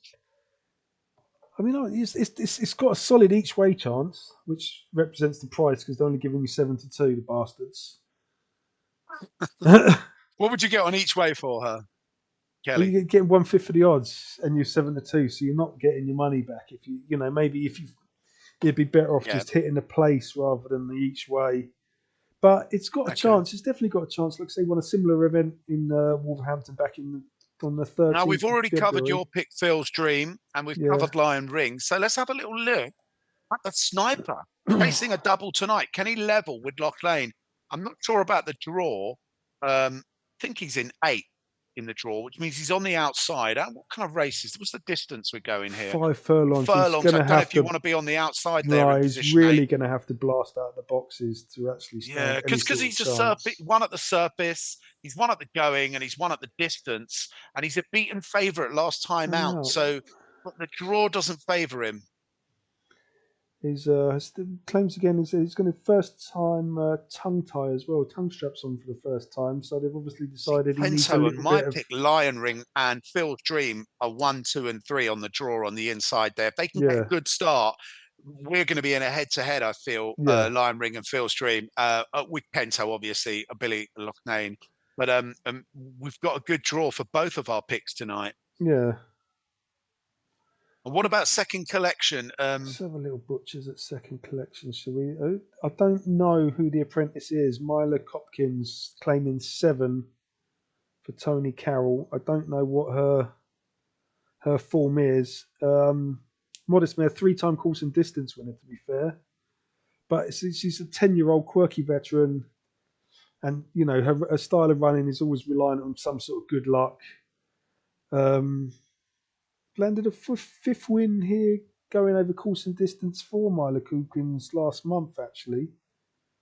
Draw doesn't favour them, though. 17th of February. Did actually 5th in the draw. Yeah, 17th of February in Wolverhampton, this course and distance. Myla Copkins did take second collection to a win. So they do know each other well. Her draw's not the best. You'd like to think the experienced jockeys on the inside of her are just going to blast through and just leave. Blast past her. It's a 5 furlong race. This is over in about 45, 50 seconds when it's quick, isn't it? Yeah, I mean, you never know. She may get the race to suit. She needs to stay in there and just be right in with the pace as they come around that top bend. And we've got Moonhall Lass, who's a non-runner, and then we've got our big outsider, Global Effort. Global Effort. So I've got to have a little stretch for global effort because she's not on my screen at the moment. When they're that outside, they don't feature on straight up. I've got global effort. She's got, Grace McEntee. she's got all the previous forms, so the only thing I can presume is recent form is bad. She's got Yeah. 5 wins in the class. She's Course got and 3 distance wins on winner. the surface and 9 places on the surface. Okay. Yeah, I mean, Previously it's an all-weather won wearing horse. headgear. He's got all the stuff. Got the goods. Yeah, global effect But is she can't a gelding. Got to be a reason. She's got a bad draw. She's not the furthest outside, but she's sick. So you'd like to think the draw's not good over 5 furlongs. Maybe it's just this sort of class of race just isn't gonna play to her strengths. This sort of classified stakes race. And then we have absolutely no wins on anything. We have Coco Hill, who's got a favourable draw, kind of in the middle, 4th. So if she gets away to a good start, she might be able to take the inside rail. I mean, she's a 6-year-old and she's winless since maiden. Winless 6-year-old, yeah. She's not 2 years. Since I think she must have just won a maiden. I'm not touching Coco Hill, brother. No, I mean it's definitely. I don't know what the odds are for her. I mean, Coco Hill is going to do well to be placed. To be honest, I think that is definitely a Finley Marsh and Adrian Whittle again. But I can't see a lot coming out of that. She likes a place occasionally. She likes a place. Yeah, but I think at the distance, 21 wins, 5 places at the distance. 21 runs, sorry, 5 places. I think this type of race is she's going to be left with smoke by the top 3 in the market. She's not. She's not got the best draw like that. So yeah. I think Kento's the one to beat, but I fancy your pick, Phil's Dream or Lion Ring, to go ahead of Joanna Mason. I'm writing Joanna Mason off on Kip Kelly. She's probably a bit dumb, but and where are we? Kelly's draw. What Kip Kelly's draw? 7. Don't like Kip Kelly's draw. He's the market mover, but she's number 7. She's right out there, nowhere near the rails. So she's got to have a fantastic start over 5 furlongs. Yeah, she's going to get out. And it's the second favourite, so there must be something about her why she's moved so much in the market. But we saw that earlier, didn't we, with Legendary Rock? Had a massive movement in the market and absolutely did bugger all. Yeah, they obviously fancied it, but it didn't make anything, did it? I think Jeff came out the toilets and went, Legendary Rock. And the word went round the court, Legendary Rock. Maybe there's some second-rate competition putting out tips tonight, and they haven't listened to the Ash Dagoon and Hotshot Tommy combo. I mean, between the two of us, we've called on 3 out of the 5 winners. Three winners, guys. 3 winners so far tonight.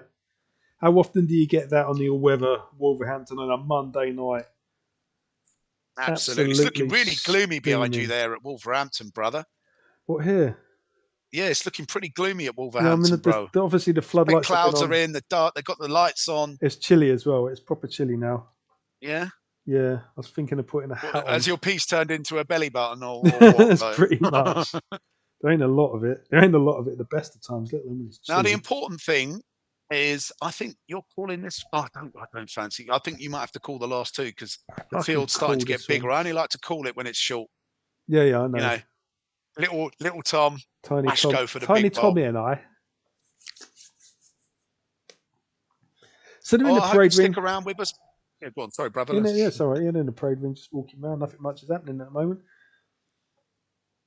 Kento 13-8. Kip Kelly 10-3. Second favourite. Phil's Dream 4-1. Lion Ring 8-1. Captain Kinsella has come in for a bit of support now. 6-1 from 13-2. Second collection out to 14-1. Omar's back saying who winner. Where is he? Not sure what that's about. How winner? I don't know. Maybe he's surprised that you're. Was he talking about the USA one or? No, I think he was talking about your Water of Leith. Actually, I don't know whether he was shocked at your incredible prediction there.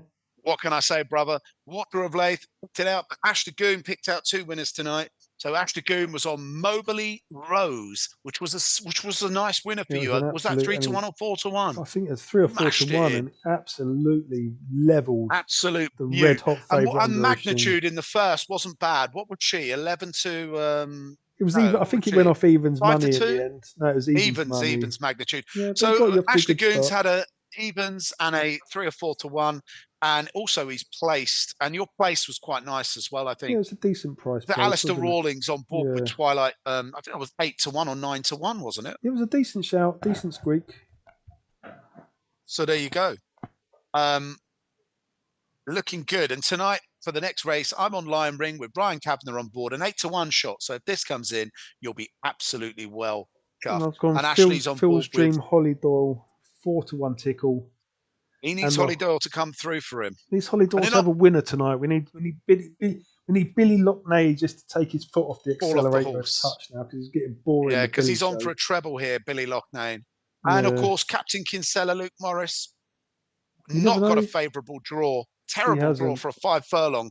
But can the sniper Can the shoot sniper in? pull one out of nowhere? I think he's come in for a bit of money. I don't know if He is. it's He's me, 6 but to, I yeah, feel like 6 to he's 1. He's come 6 in, to 1 from 13 to gone 2. 6 to 1. I think people are liking the look of the sniper tonight and They are, Captain aren't they? Kinsella. Kip Kelly's I'm in going for a to leave little you. bit. Kip Kelly's in for a I'm little going to bit leave you of to support as call well. this one down because they're probably starting to load. No, they're still going down to the start. They're just trotting it's down. 5 We're minutes, just looking at who are we looking at getting there? too excited. Phil's Dream just By the looking going way, down to the start. it Trotting is down. currently 2 to 1 to the Goon, and he can put me to bed tonight. Me up with a hot If chocolate and Phil's put me to Dream bed. If wins, Phil's that will Dream be the wins, end of it tonight. I'll be all tucked up and in bed. Whereas if Lion Ring, then I'm back in the game. With Lion Ring steady at 8 to 1 so far. No real support. I'm not saying I'm overly confident with Brian Ring. I talked through my reasons for Brian Ring, most of them based on the ATR. A little bit more money data. for Kip Kelly now, coming into 3 to 1. Some support there. Decent support. Don't like Kip Kelly's draw, Mason. but she's not got the worst draw, but she's not as good as Phil's Dream, Lion Ring, and Kento over a 5 furlong on the all weather. But how important is the draw, Ash? You're the expert on the all weather. I would have thought it's seriously important. This sort of sprint over race, 5 furlong. Sprint race, 5 furlongs. You need to get to the inside before the pen, right? Yeah, seriously. But we will see. You know, some jockeys will blast out the boxes, won't they? And then you think, what is the sniper's approach here? Does he know something we don't know? Is he going to come from the back? Because he's going to be at the back coming out there in stall number 8. Is he going to come from the back and smash through to get his double? Because he'd gone to 13 to 2. Oh, he was 6 to 1. He's going out a little bit now. Maybe people have realised. Kip Kelly's he's in the outside stall. Yeah, Kip Kelly 11 to 4. I suspect Kip Kelly's going to just be sitting on the heels of the pace, and Joanna Mason's just going to sit there and let everyone dictate what's going on, and then just come from behind. She find she can get a good posse from that stall 7 box. She's in with a tickle here, and the money's coming for her. I mean, 6 to 4 now, Kento. Phil's Dream has drifted quite horribly out to 11 to 2. That's not good for my guy. Or Captain lady. Kinsella. Oh, Phil. Yeah, well, I would have thought Phil's Dream was going to be a bloke. Yeah. Yeah, gelding. Well, I was talking more about Holly Doyle. She's not been gelded, brother. I wouldn't have thought so. No offense, Holly Doyle. No She's a cracking jockey, Holly Doyle. I'm not sure about Joanna Mason. Is she a top ladies jockey? She's decent. I don't think in reality. I think it's the rides the girls get against the boys. But on their day, they're all so good, aren't they? There's really not a lot between them. A rate female jockeys can easily get your winner as good as any male jockey. I agree, brother. What's the pick for this race? We are going. Well, I need to swing over to the track, bro. I need to see who's loading. Hot Shot Tommy has gone Lion Ring, and I'm on Phil's Dream for this race. That's our picks, Ramos. Where did Ramos go for this race? Did he have this race? No, Ramos made 2 nice picks today. Ramos was on Corniche Girl, and he was on the winner, Water of Leith, in the last. And he's got Crimson Rambler in the last one as well. So he's not in this race. But we've picked Phil's Dream 5 to 1, Lion Ring 11 to 1. And they're about to start loading here. They are about to start loading. 11 to 8 Kento now. The money's been reasonably sustained. Kip Kelly 7 to 2, a little bit of a drift back into 130. Lion Ring drifting a little bit further, actually. I would put you off it. Might put you off Lion Ring, actually. Now gone out to 12-1. Flipping hell. And I think I'm Captain going to have Kinsella. a Captain lonely Kinsella's win now, at Wolverhampton tonight for me. A one ring. and Captain A Kinsella's one coming ring. A now. rung. 10-1 I've got here with Lion Ring. I've got 11-2. It's 11-2 on the screen, mate, in front of where we are. Captain Kinsella now 11-2. Captain Kinsella coming in a gonna, little. Second collection getting some movement or no? No, Captain Kinsella's 14-1 and 40-1. Kento 6-4. Bar. Kip Kelly 10-3. I've got. And What have you got there, buddy? Load. Kip Kelly is 100-30, 10-30 on my screen. What are you using, Betfair? Captain Kinsella now. The blindfold's going in to get Captain Kinsella into the box. Luke Morris 11-2. The sniper looking for a double. I can't speak. Looking for a double, not a double. Captain Kinsella's in. Phil's dreaming. No problems whatsoever. Kip Kelly going in. Slides in beautifully. No problems whatsoever. Coco Hill. And I'm not sure, there must be nearly all in. 2 more to load. 3 more to load. Captain Kinsella, money coming in for Captain Kinsella. Lion Ring drifting out. Gone cold. It's got the cold symbol. Fire on Kip Kelly. Betfair have put the fire emoji next to Kip Kelly. So if you're there at the track, maybe you know something we don't. Lion Ring just going in now. This one's going to be decided early on with Kip Kelly. If she can Ramos get has over gone to for that Lion rail, King each way. He's with you, mate. Ramos has gone Lion King each way, following Hotshot Tommy in, following his last win. Stand by and they're ready and they're off. Captain Kinsella trying to work across. Lion Ring's up there with the pace. Phil's Dream taking fierce hold. He's on the rail, but he's been shuffled back a couple of places. Final 3 furlongs. This is fast and furious. Lion Ring. 3 wide, Captain Kinsella. Who's that in second place? I can't see it. Kento.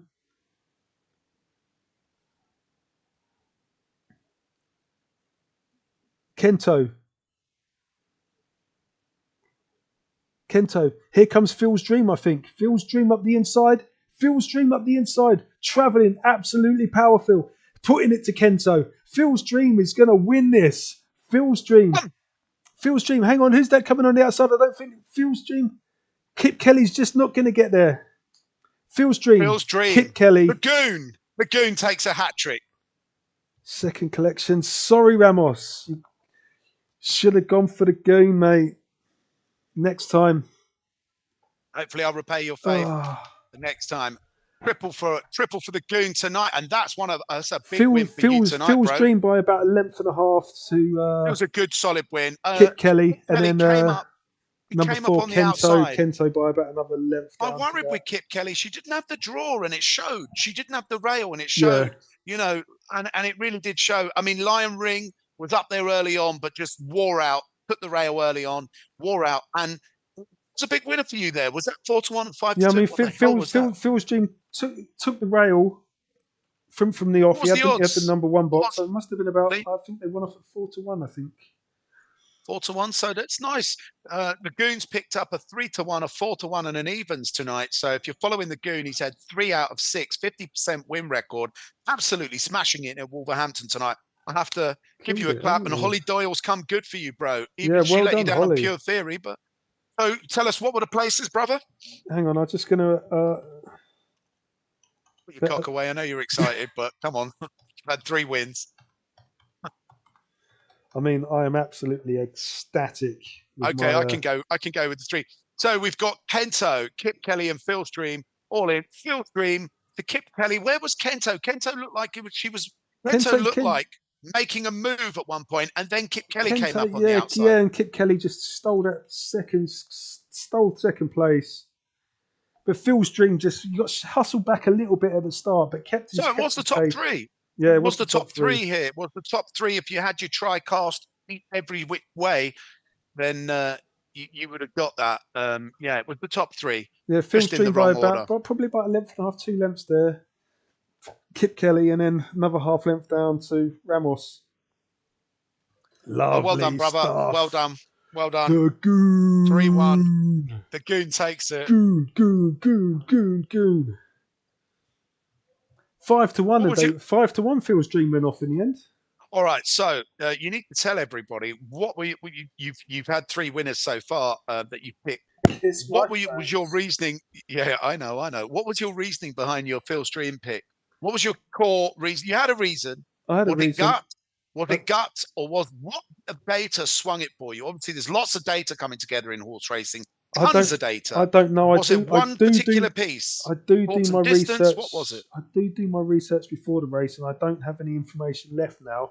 You're the magician, aren't you? Yeah. You don't want to reveal your trick. You just want to give your pick. Just give my picks. A magician never tells his trick. Never tells. No. It's been a cracking night. If you've been following the Goon at Wolverhampton tonight, you're going to be loving life.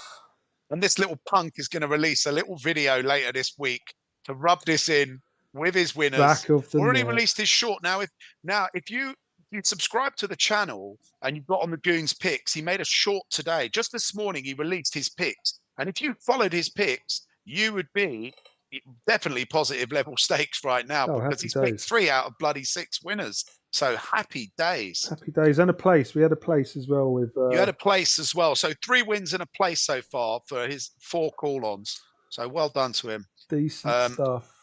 Decent stuff. Well, it's one more race, brother. Are you going to bang the nail in the coffin? I bet you've gone for an outside. I said normally. I have gone for an outsider here as well. Yeah.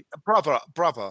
Normally, that's my style. I always expect a boil over in the last. Do you know who I've gone for in the last? Do you remember who I've gone for? Luke Morris, Lucky Sevens, 18-1. Yeah, you love that. Ooh. But what I would say is, when it's been a favourites night, and this is just a hunch and it means nothing and there's no data to back this up, but Hotshot Tommy always liked, well, it's not necessarily been a favourites night, but the top 3 have come in. There's not been an outsider. There hasn't been a big outsider at all. There's not been a big outsider. I love a boil over in the last. I do love a boil over. That's not what I've gone for. Super Luke provide us with that boil over?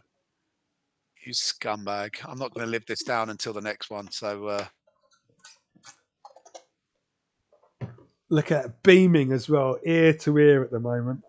Barely contain myself. Cash, brother, cash. Well, you are the horse racing maestro. I give it to you that. But for tonight, you are anyway. So. Yeah, for today. Enjoy it while it lasts, bruv. Right. You're up against. You don't even understand what you're up against. Let me tell you what I'm like. I'm like Nikola Tesla and Isaac Newton, all wrapped up in the body of one human. Okay. Or understand the level of genius you're with. Isaac Tesla. That's your new nickname, Isaac Tesla. No, Nikolai Tesla, the Russian genius. But you're a mixture of Isaac Newton, the English genius. Yes, you can be apple and the gravity. Yeah, you can be Isaac Tesla. Thank you. I don't know why I must be Isaac Tesla, because I've completely lost my ability to find where I am. I'm like, just to see your one, I knew straight away. I was a few seconds ahead of you, well, about 2 seconds ahead of you, and I knew straight away I could see your one holding out, and a little bit of panic crept into your voice at the end when Kip Kelly came up on the outside, but I knew he'd got this in the bag. He didn't even know at first. He was like calling it on, and he was like, who's that up the front? Oh, it's Phil's Dream. Is it Phil's Dream? Oh, God. Yeah. I do get a bit confused. I do get a bit confused sometimes, but in the end, anyone who caught our boxing coverage and you want to see Ash the Goon in a complete state, yeah. Anyway, I'll be honest. I had been the Paddy's Day weekend had caught up with me a tad. Saturday night boxing. The coverage is. We will release some shorts on that as well. The coverage had really done me. I'll be honest. What can I say? Ramos, who he's had a good. He's well tonight. Ramos. He picked on Water of Leith. Yeah. This is Ramos's next pick. So Ramos was on Water of Leith and Ramos has gone Girl, and he's gone the favourite Crimson Rambler with Liam Wright on board. And I don't know. I'm just going to grab some water before we talk through the horses, brother. Or if you want to start, you can talk them through. And let's have a look at this race. So the last race of the night, Wolverhampton, 8:30. Daily profit boosts at betmgm.co.uk. Handicap 0 to 60, 3-year-old plus, 1 mile, 142 yards. Again, gamble responsibly if you are having a punt. The information we give out is for entertainment purposes only, although I am a stone cold genius when it comes to picking the ponies. We'll see how long that lasts for, but I'm going to ride the victory over Hotshot 3-1 so far on the night. Between me and Hotshot, we have picked you four runners out of 6 races. We've got a decent strike rate so far, so stick with us, kids, and we will see you okay. Okay, let's get into this next race. We've got 20 minutes before the off, so we won't go absolutely bonkers. So Ramos's pick is our 7-4 favourite, Crimson Rambler. Liam Wright claiming 5. Riding for George Scott. It's a course and distance winner. Where are we? So where was he in Southall? Southall, he's first and he's had two, so he's come a whole bunch of places, and he's first and first. There's a course and distance winner last time out, actually, at Wolverhampton, racing off 61. He's been raised £5 for that. Could still potentially be well treated despite the penalty, and every chance he can complete the hat trick. Obviously, we saw Bozane didn't quite get there with an 8-timer, but a 3-timer would not be out You're of the having question. issues with the name Loch Lane again. Loch Lane, aren't you? I haven't Or got I to. I don't know what. No, it's Bozane. What was the 7-timer? I can't Bozan, remember. Bozan. Bozan. Did lead out at one point, went for it, but got run down. Yeah, so I wouldn't put it in past Crimson Rambler at this point to be on a 3-timer. It does look potentially, it's only a 3-year-old. There's plenty of mileage left in the tank, and he shouldn't be taken lightly. I noted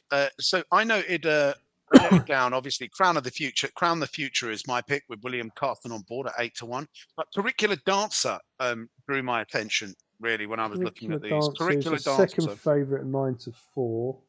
So let's get into Curricular. So been progressive since the start of the year. Played second fiddle to Crimson Rambler at Southall when they raced at in Southall that was a couple of races back. Well, that was the last race. That was their both last race out. Okay, and it's got a superior rating, just superior rating of 71 to Crimson Rambler 70. Beaten just over a length and has been raised £1 for that. So essentially, it's going to be better off at the weights. The jockey Harry Vigos takes off an incredible useful £7. So Vigors. Vigorous. So what are we calling that? Caracula Dancer potentially is weighted to get one up here on Crimson Rambler. The form figures are decent as well. Second first. All around 1 mile, so I wouldn't put anyone off. Curricular Dancer. Dancer. Who else was out of Exceed and Excel? Siren Dam. Someone else tonight was out of Exceed and Excel. I can't remember. It was in one of the previous races if it was a winner. But it was one of the previous ones. Yeah, I mean, this is an interesting little competition, I'll be honest with you. The draw it's a mile, so I don't think the draw is so important here. I mean, maybe with 10 runners, the draw might come into a little bit of play. Crimson Rambling draw, the 8 box. What are you calling him? It's not 2? A good draw. Caracula Dancer. Caracula. Maybe like Dracula. Caracula Dancer. Caracula Dancer out of box 5. So the draw may become a slight issue for these two, but Caracula Dancer probably slightly better off with the draw, better off with the weights. I don't know much about Harry Vigors as a jockey, what sort of apprentice he's going to be, claiming 7. So that's going to be an interesting little battle. Let's get into Sorted, which is Billy Loch Lane going for the treble. Riding for Mark Loch Lane. Oh, okay. Any relation? I presume so. It seems. Well, he's got the double, but it's the way, isn't it? He's had 2 other favourites tonight, and Billy Loch, he couldn't get there in the last, where he was on. Who was he on in the last? I've already forgotten. He was on the one with white and the green star in the chest. Couldn't get up there. Yeah, I mean, this is only his fourth run. Pento. He got beaten on Pento, the favourite in the last. So he's been riding all night, actually, been putting in Yeah, a real yeah, he's stint putting and a real shift, chance hasn't for he, a Billy? treble here. I mean, to be honest, I mean, this is his fourth race sorted. His first handicap race off of 50, where he was 7 furlongs. He come fourth at Wolverhampton. Um, I don't, he's going to have to offer slightly more. I presume the price is short because Billy's on board. To be I honest, do not fancy him for tonight. we'll need to, and he's going to need to find more stepped up further in trip. I don't know whether they're still trying to work out what his trip is actually, but he's come down a Personally, pound. Curricular Dancer, the only thing you had against it slight was the draw. I think if I had my time again and I could play my wild card here, I think I would swap my Crown the Future to Curricular Dancer. But Okay. let's move on I to just will point out, my one. Sorted as well has been off for 4 months and he has been gelded in the interim, so that may sharpen him up. It can do, but we will see. It remains to be I seen. reckon if I took a hot spoon to your testicles, it would sharpen you up as well, brother. I don't reckon I'd enjoy that, or would I? All right, Crown the Future. Have a look. 2 runs, 1 win, 50%. That's my pick. Okay. But let's not go too excited, as I've only got 1 winner so far this evening. Surface, 1 win, evidently. And the class, 1 win. Landed So the it's odds. 1 at the class, 1 at the surface. Landed the odds at Wolverhampton when he was 10 to 11 on his nursery debut in this course. That was back in November. But he hasn't really kicked on in the subsequent 3 starts. First time cheek pieces went third of 5 at Chelmsford a month ago, and he's going to have to 3 lengths, yeah, get back up onto some sort of form if he's going to trouble the rivals. I would have thought here, Hotshot. Effective at 7 furlongs. Well, Yeah. that's good to know because we're not running 7 furlongs, so No, that's we're not running nice a for mile. me, is it? We're No, running a mile. What's a mile? Is that 12 foot? No, it's 8 furlongs. 9 furlongs. No, it's About 8 furlongs. eight Yeah, furlongs, mile and a half is 12. Yeah. It's 8 furlongs. Pardon me. Okay, I like this name, Chili con Carne. Oh yeah, that's a lovely name for a horse. Horse Chili con Again, Carne. out of Exceed and Excel. So I've noticed a lot of horses out of Exceed and Excel tonight. Okay. Where does it say no Exceed and wins. Excel? I can't see that on my. I've got it here in brackets underneath. Okay. Pat Cosgrove. How's Pat? What is this? Honestly, I'm starting to go a bit squeaky. Is Pat Cosgrove had any? Is this his only ride for tonight? I haven't seen his name on the card yet. I haven't seen Pat Cosgrove's name anywhere else. No, it is his only ride for tonight. Yeah. Cosgrove has come in for 1 ride for David Evans. I knew this would trigger your spidey senses. Ash the Goon's spidey senses getting triggered here, people. I mean, we said the same with Little O'Sheen on the favourite. Yeah. I mean, let's not get too carried away. He's had plenty of chances. He's 0 from 12. He's a maiden with 0 from 12. He's third to Crackulu Dancer at Kempton. He's beaten over a length. It's just a whole bunch of lackluster efforts, to be fair. He's back up in trip, but I suspect others do make more appeal. It's not, and he's got the prime box. He has got the 1 box. He will be coming off of this up the fence if Pat Cosgrove can get Chili con Carne up and running. It will be interesting to see, but I don't, 0 from 12 isn't very, isn't particularly promising, is it, mate? No. It's not particularly promising. Next down the cards, we are looking at number 4, Time to Sparkle. Jack Mitchell riding for James Keane. Big odds here. If you're a gambler on the last and you want the boil over on the last and you're really going for it, this is big odds here. Yeah. What's it, 20 to 1? It was 0 from Sparkle. 0 from 3 for Eve Johnson Holton before he moved over to James Keane when he was 4th to Curricular Dancer. Kempton also. That race is there's no sort of record to speak really with Time to Sparkle. Let's be honest. There's no record to suggest. I mean, if you come through on Time to Sparkle, it's because you like the name. Yeah, I mean, he's got a wide draw to contend with, but it's still early days as a handicapper. It's only his 2nd race as a handicapper. So I wouldn't put you off him, but it does seem like he's going to have to show more before you'd want to. There are other horses. There are other horses with more data. You've got to go with Crimson Rambler's got the best data. Oracular Dancer, Crown the Future, Dancer. Even Chili con Carne. If I was having an outside bet, If you were the 11-1 on chili con carne, I'd prefer than time to sparkle. Let To me be just honest with you, stop you there, Hotshot. If you was going to have an outside bet, my money's going to be now on Lucky Sevens. He's felt this will be his I maiden think the handicap. first stop there. I think your opening line there, he's failed. Just to describe Lucky Seven. Hey! This will be his opening maiden trip. He's failed to beat a rival in 3 starts here, a novice company. But you know, he's riding off a basement mark, I presume, wasn't he? He's going to be. He's riding off a 46. He's got the whole world ahead of him. This 3-year-old James Owens, 3-year-olds, snipers in the plate. Luke Morris Looking for a double. looking for a Lee double. Loughnane is taking him out at the moment. And I mean, your lucky sevens if you're betting on the exchanges. And again, I don't recommend you bet. Cool. I think gambling's a mug's game, and I honestly believe that. Lucky sevens is 25-1 right now. You get on the exchanges, but Yep. Hunt Sparkle 27. Handicap debutant for Luke Morris. Is this the boil over? Is Ash Dagoon going to make it 4 on the night? Well, I tell Will you, the when you say sniper get me home? the fact that you mentioned 4 on the night, I do need to bring it up to people in the chat and in the comments. Make sure you like and subscribe and you share to your friends, because you'll be doing them a disservice if you don't. Because between the two of us, we've 4 out of 6 races. I never see the experts on the TV come up with that, mate. No. I've never ever turned on the races or William Hill and seen those boys pick up. Yeah, Between the two of them, Channel 4 pick Racing up. has never given you four winners Has on a never given Monday you night, 4 has winners. it? Come We're on. not even. We haven't even brought our places into it. So No. tonight we've picked up 4 winners and a place. Yeah. We've had 1 race where we weren't successful. What more The do you other want from your races, punditry team? I mean, it's just jeez. unstoppable. And I mean, even if you're following you just on the wins, straight wins, you follow Ash Dagoon. He's had 3 out of 6, a 50% strike rate. None of these jockeys have got a 50% strike rate. I mean, this is just pure gold.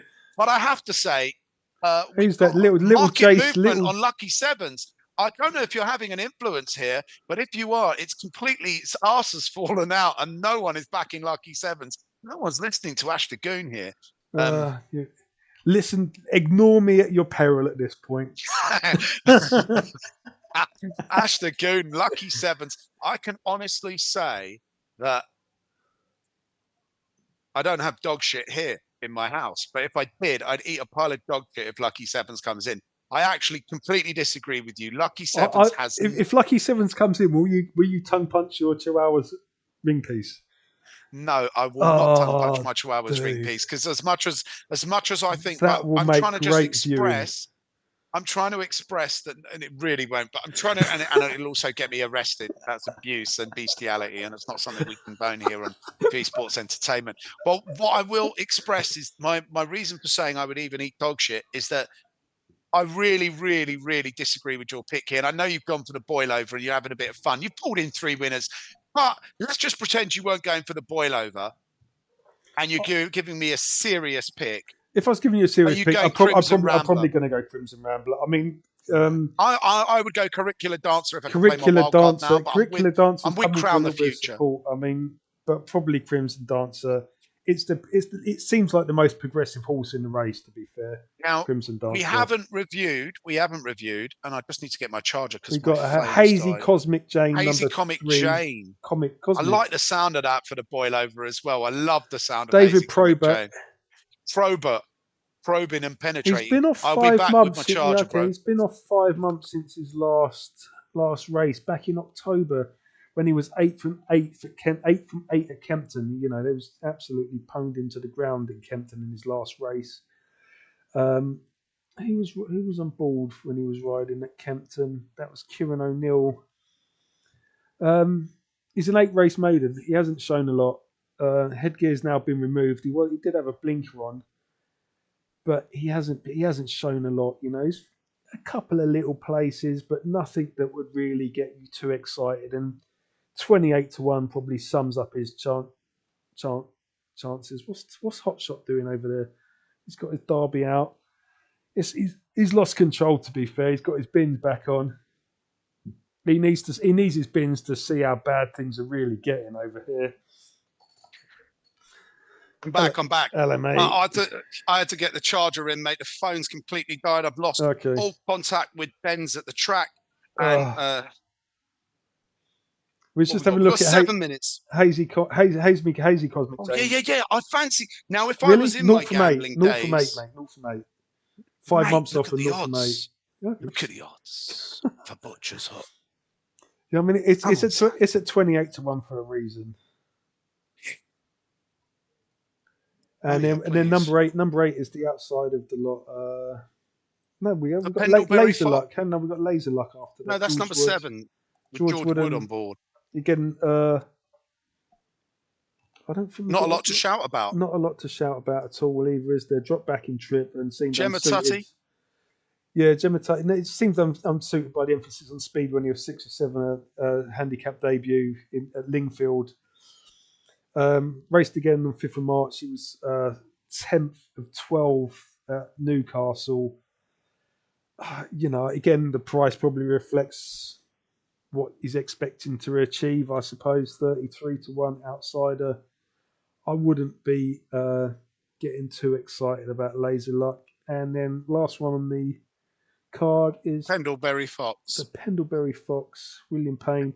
Again, his handicap debut hasn't made much of an claim impact. At £3. I mean, it's the only thing it's got going for it. £3 jockey claim. Gemma Tutty again. He hasn't made much impact in 3 races so far. Is this the old? She's brought 2 to the courts. How many has she got in this race? Just the 2, yeah. Yeah, I mean, he's got to make some. I love it when you see a trainer with 3, and one of my favourite ones when you're going on gut instinct, and a trainer has 3. And they've got the favourite, a mid, and the outsider, and you go for the mid and the outsider because you know their favourite gets turned over. They turn up, and all of a sudden, like the trainer didn't know. Oh, my 20 to 1 shot one, and my bang on 4 to 9 favourite. I wasn't expecting. I thought they was going to both run well, but I wasn't expecting that. Yeah, sure, you weren't, sweetheart.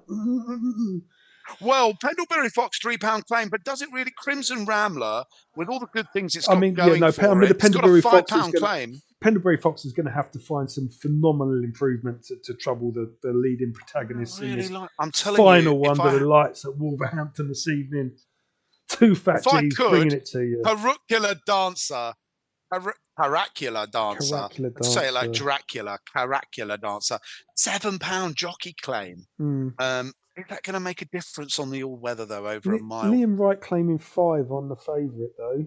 I bet the betting's gone cold on Liam Wright at the moment. I don't know if they're 9 to 4. People at the track aren't liking it. Maybe I need to get.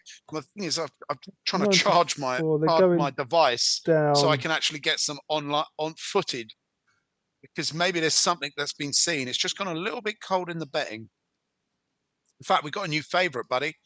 Oracular Dancer's gone tops here. Oracular Dancer has gone 2 to 1.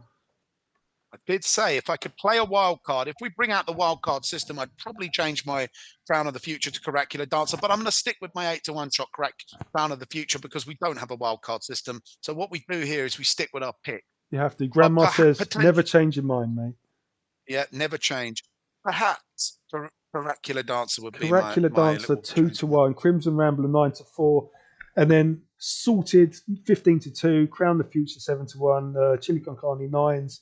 Time to Sparkle 14s, Lucky 7s, that's me, 18 to 1, and 20 to 1, and Bigger Bar the rest. They are down at the start almost, I think. My phone has completely died. I'm trying to get Betfair back up here. Oh dear. Tommy's having technical issues in the booth. Technical issues. I got Sky Sports. And Sky Sports, I pay. Do you know I pay on TNT and Sky Sports and Gazan and all the sports? I probably pay £80 a month. And they can't even give it to you without it being 15 seconds behind. It's mad, isn't it? Being an honest and ethical person. Yep. But yeah, what a pain, eh? In the butt. Yeah, it's nuisance, isn't it? Right, let me get down to the track. Down to the track. So down to the track. Oh, yeah. Crimson Rambler is your favourite. 2 to 1 joint favourites now. 2 to 1 and they're just outside the stalls here, Dancer. Caracular Dancer 2 to 1 favourite. Caracular Dancer, Crimson Rambler 2 to 1 joint favourites. Yeah, it's Lucky kind of Sevens. My Lucky Sevens is drifting now. Yeah, I really don't see what you saw in that, but if I was going for an I outsider, do, I see more in your lucky sevens than Time to I Sparkle. do Time to like Sparkle. Oh. handicap debutant with Luke Morris on board. That's why we like him. To lucky sevens. If you look at the bottom 4 or 5, yeah, lucky sevens would be if I had to go on there, lucky sevens. But I'm with Crown of the Future and William Carson. Yep. Let's go. It's 32 it's coming days for a little since. bit. Coming for a little touch as well. 13-2 from 15-2. Yeah, it's moved into third favourite ahead of Sorted. Billy Loughnane is going. Yeah, gone fourth on Sorted. Yeah, I mean, there wasn't a lot to like about Sorted. I don't think, to be honest. On for a treble though for Loughnane. Yeah, they're down at the post now, Yeah. just circling round behind the stalls. Am I calling this? You want to call it, buddy? I can try and call this. I get a bit confused. Yeah, you call it. And I'm going to spend the whole race trying to say Caracula Dancer as well. Just think Dracula. Caracula. Don't. Yeah. Well, we got a mile. We got a mile to get myself sorted out before I get too confused. You've only got to get excited when they come off the bend, haven't you? They still haven't started loading yet. No, they haven't started loading here. I'm having a little look. Number 5, who's number 5? Looking a bit wily. That's Crown the Future, my one. He's burning a lot of energy off there, number 5. A minute late going in. Who's in the pink? Chili Con Carne's rider. That's Pete Cosgrave. Pat Cosgrave. His horse is the only one that's not moving, dead still. Is that a sign? Is he absolutely on? All the other horses are moving and Crimson nervous Rambler and anxious. Taken the betting lead, 15-8, 2-1 Caracula Dancer. First one's loaded. Hazy Jane going in. Hazy Cosmic Jane. At the moment, Luke Morris is having a good old chat with Pat Cosgrave. They've been having a chat for about 2 minutes now.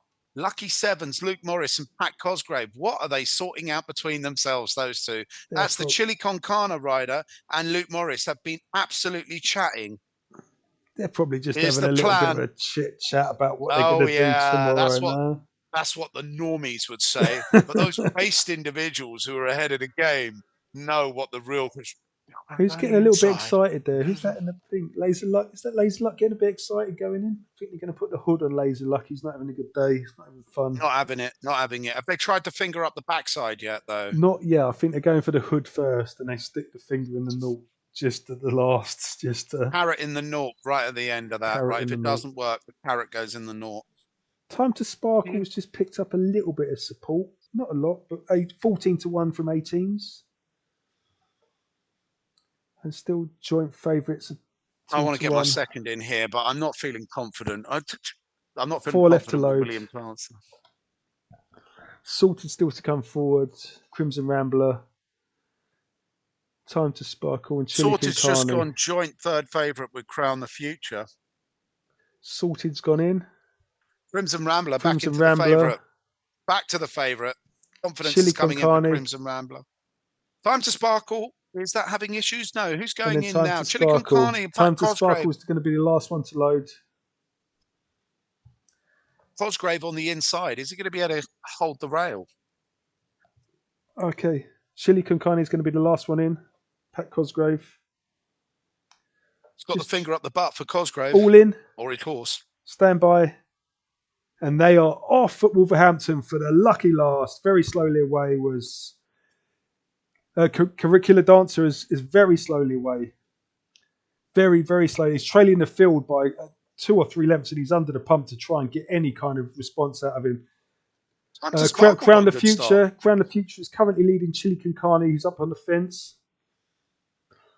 Park 3 wide is Time to Sparkle, Luke Morris. No. Oh, I can't see. Jackie Mitchell. Who's coming around the outside there? Chili Con Carne. Number 10, that's Lucky Sevens on the outside. Lucky Sevens on the outside.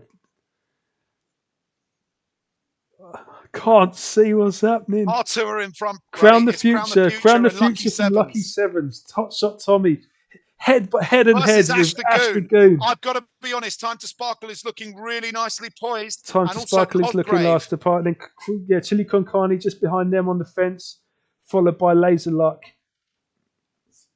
Crimson Rambler is quite a few ways back at the moment, and Caracula Dancer has made a few places up the rail, but they're Time not to really. Sparkle looking a bit frightening there, They're actually. not Yeah, really the getting. Curricular Dancer is a little all over the place, but Curricular maybe it's Dancer's got going to bags in try and it. come wide, but It's it, coming it wide, is and coming wide. do you know Curricular what? Dancer. How many times have you seen this? Curricular Caracula Dancer. Dancer from last to first at the moment. He's been pushed super wide at that bend. Crown the Future. Crown the Future, followed by Time to Sparkle. Lucky Sevens. Oh my God. I Time think to Time to Sparkle. Sparkle's got Time to this. Sparkle, followed by Crimson Rambler. Caracula Dancer's trying to make some speed on the outside. Sorted. Billy Loughlane. Sorted looks like he's going to get up. Sorted.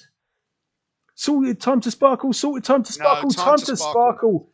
Time Just to beats Sparkle and Sorted. Sorted. Boil over, but we didn't pick it. But it was No. a boil over. I Oh, always that say was go fast for an and furious outsider at in the the end. last, buddy.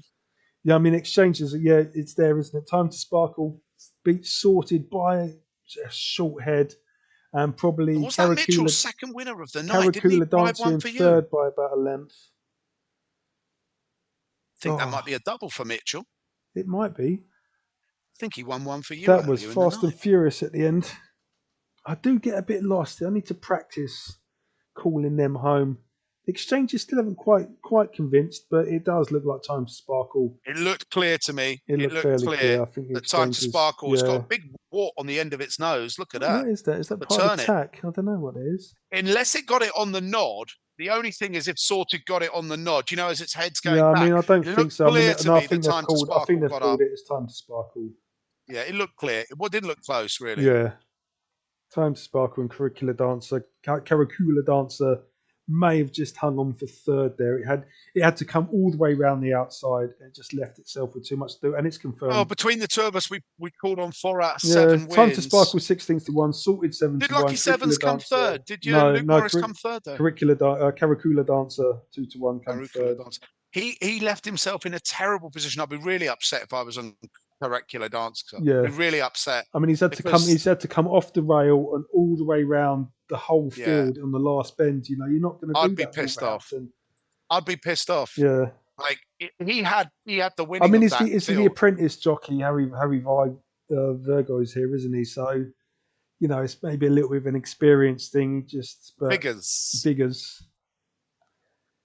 Unfortunately, I'd be peed off though, man. Yeah. I'd be peed off. And Crimson Rambler, unfortunately, Crimson Rambler came nowhere in the end. I don't know where Crimson Rambler got to. Yeah, Ramos unlucky. Crimson Rambler got fourth. Actually, I lie. Crimson Rambler got fourth, just headed by Caracula It's a nice Dancer. pick by Ramos. Those three. Ramos called in Cornici Girl who placed. Just got fourth. Is that a place? Was there enough runners? I don't know. Yeah, I think so. Yeah, runners. I think so. Yeah, places 1, 2, 3. Caracula Dancer, but 2 to 1. And then your favourite Crimson Rambler just headed again into fourth place. It was I was a bit I'd say I'm a bit disappointed by the run from Caracula Dancer and Crimson Rambler, to be fair. But I think Caracula Dancer, the run was a bit weak, to be honest. I mean, you called it at the start, didn't you? The boil over in the last. It's been fairly easy to call all the way through the card. So my theory is that and it's just a hunch, it's a gut. But when the running, all the races tend to have like no outsiders have come in. That the last they have a bit of a boil over. Time to Sparkle was well positioned all throughout. They got a cracking start and was well positioned all throughout. That was the only one that was in the top. Obviously, but was in the top 3 all the way. The others all came from the back, like Caracula Dancer and Sorted. The other 2 challenging came from further deep. You know, so Time to Sparkle saw off all the other people that were up there, and you know, it was those ones coming from the back, wasn't it? It was always in the top 3 all the way. Yeah, and then made it all. Yeah. All right, buddy. There was a cracking day at the races. I hope you guys enjoyed. Day. If you did enjoy it, please help the channel out. We're very, very new. We're bringing you our horse racing expertise. My man up there has just called on 3 winners tonight at Wolverhampton and a place. So what can I say? You can't get much better than that. And Hotshot's called on another winner, 4 out of 7. I don't think no one else is bringing you. The 2 of us. No one else is bringing you four winners. So on if a you Monday can share, night. like, subscribe, and if you're not here for the gambling, because I'm not, I'm here for the action and the racing because that's what I love. If you're here for that, and you love a good horse race, just make sure you subscribe and you like and you share and you come back to watch us again, because we will be on this week. And I'd like to say that Wolverhampton is on again this week, and we can see Friday night Wolverhampton, do we? I believe we got Wolverhampton. If Friday that is the night case, racing. we will be back. We will let you know, though. Keep an eye on the channel, and we will post as soon as possible when we know we're next going to be on. We will put our next live stream will be up. Yeah, and we'll put our pick. And if you stay tuned to the channel, we put our picks up at least a day and we before. do have kind of doing a head-to-head. We've just about got the socials going, so you can find us on Facebook. We haven't updated Instagram. We're not on Twitter yet, are we, or anything? I don't think. But we're going to be on Facebook, which we'll also put our hot picks on as well. We'll try and get on Twitter later, and I don't know if Instagram we're bothered. But we can find us on the socials. You can find us here on YouTube. And we hope to see you all again soon. Okey cokey, mate. How about then? Are we calling it there? I think we're calling it there, Hot Shot. All right, G Sport out. G Sport out. See you again soon. You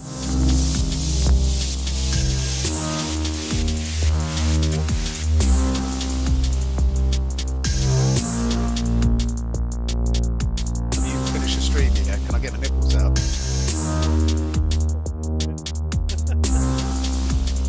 It's gone. Okay, we're there.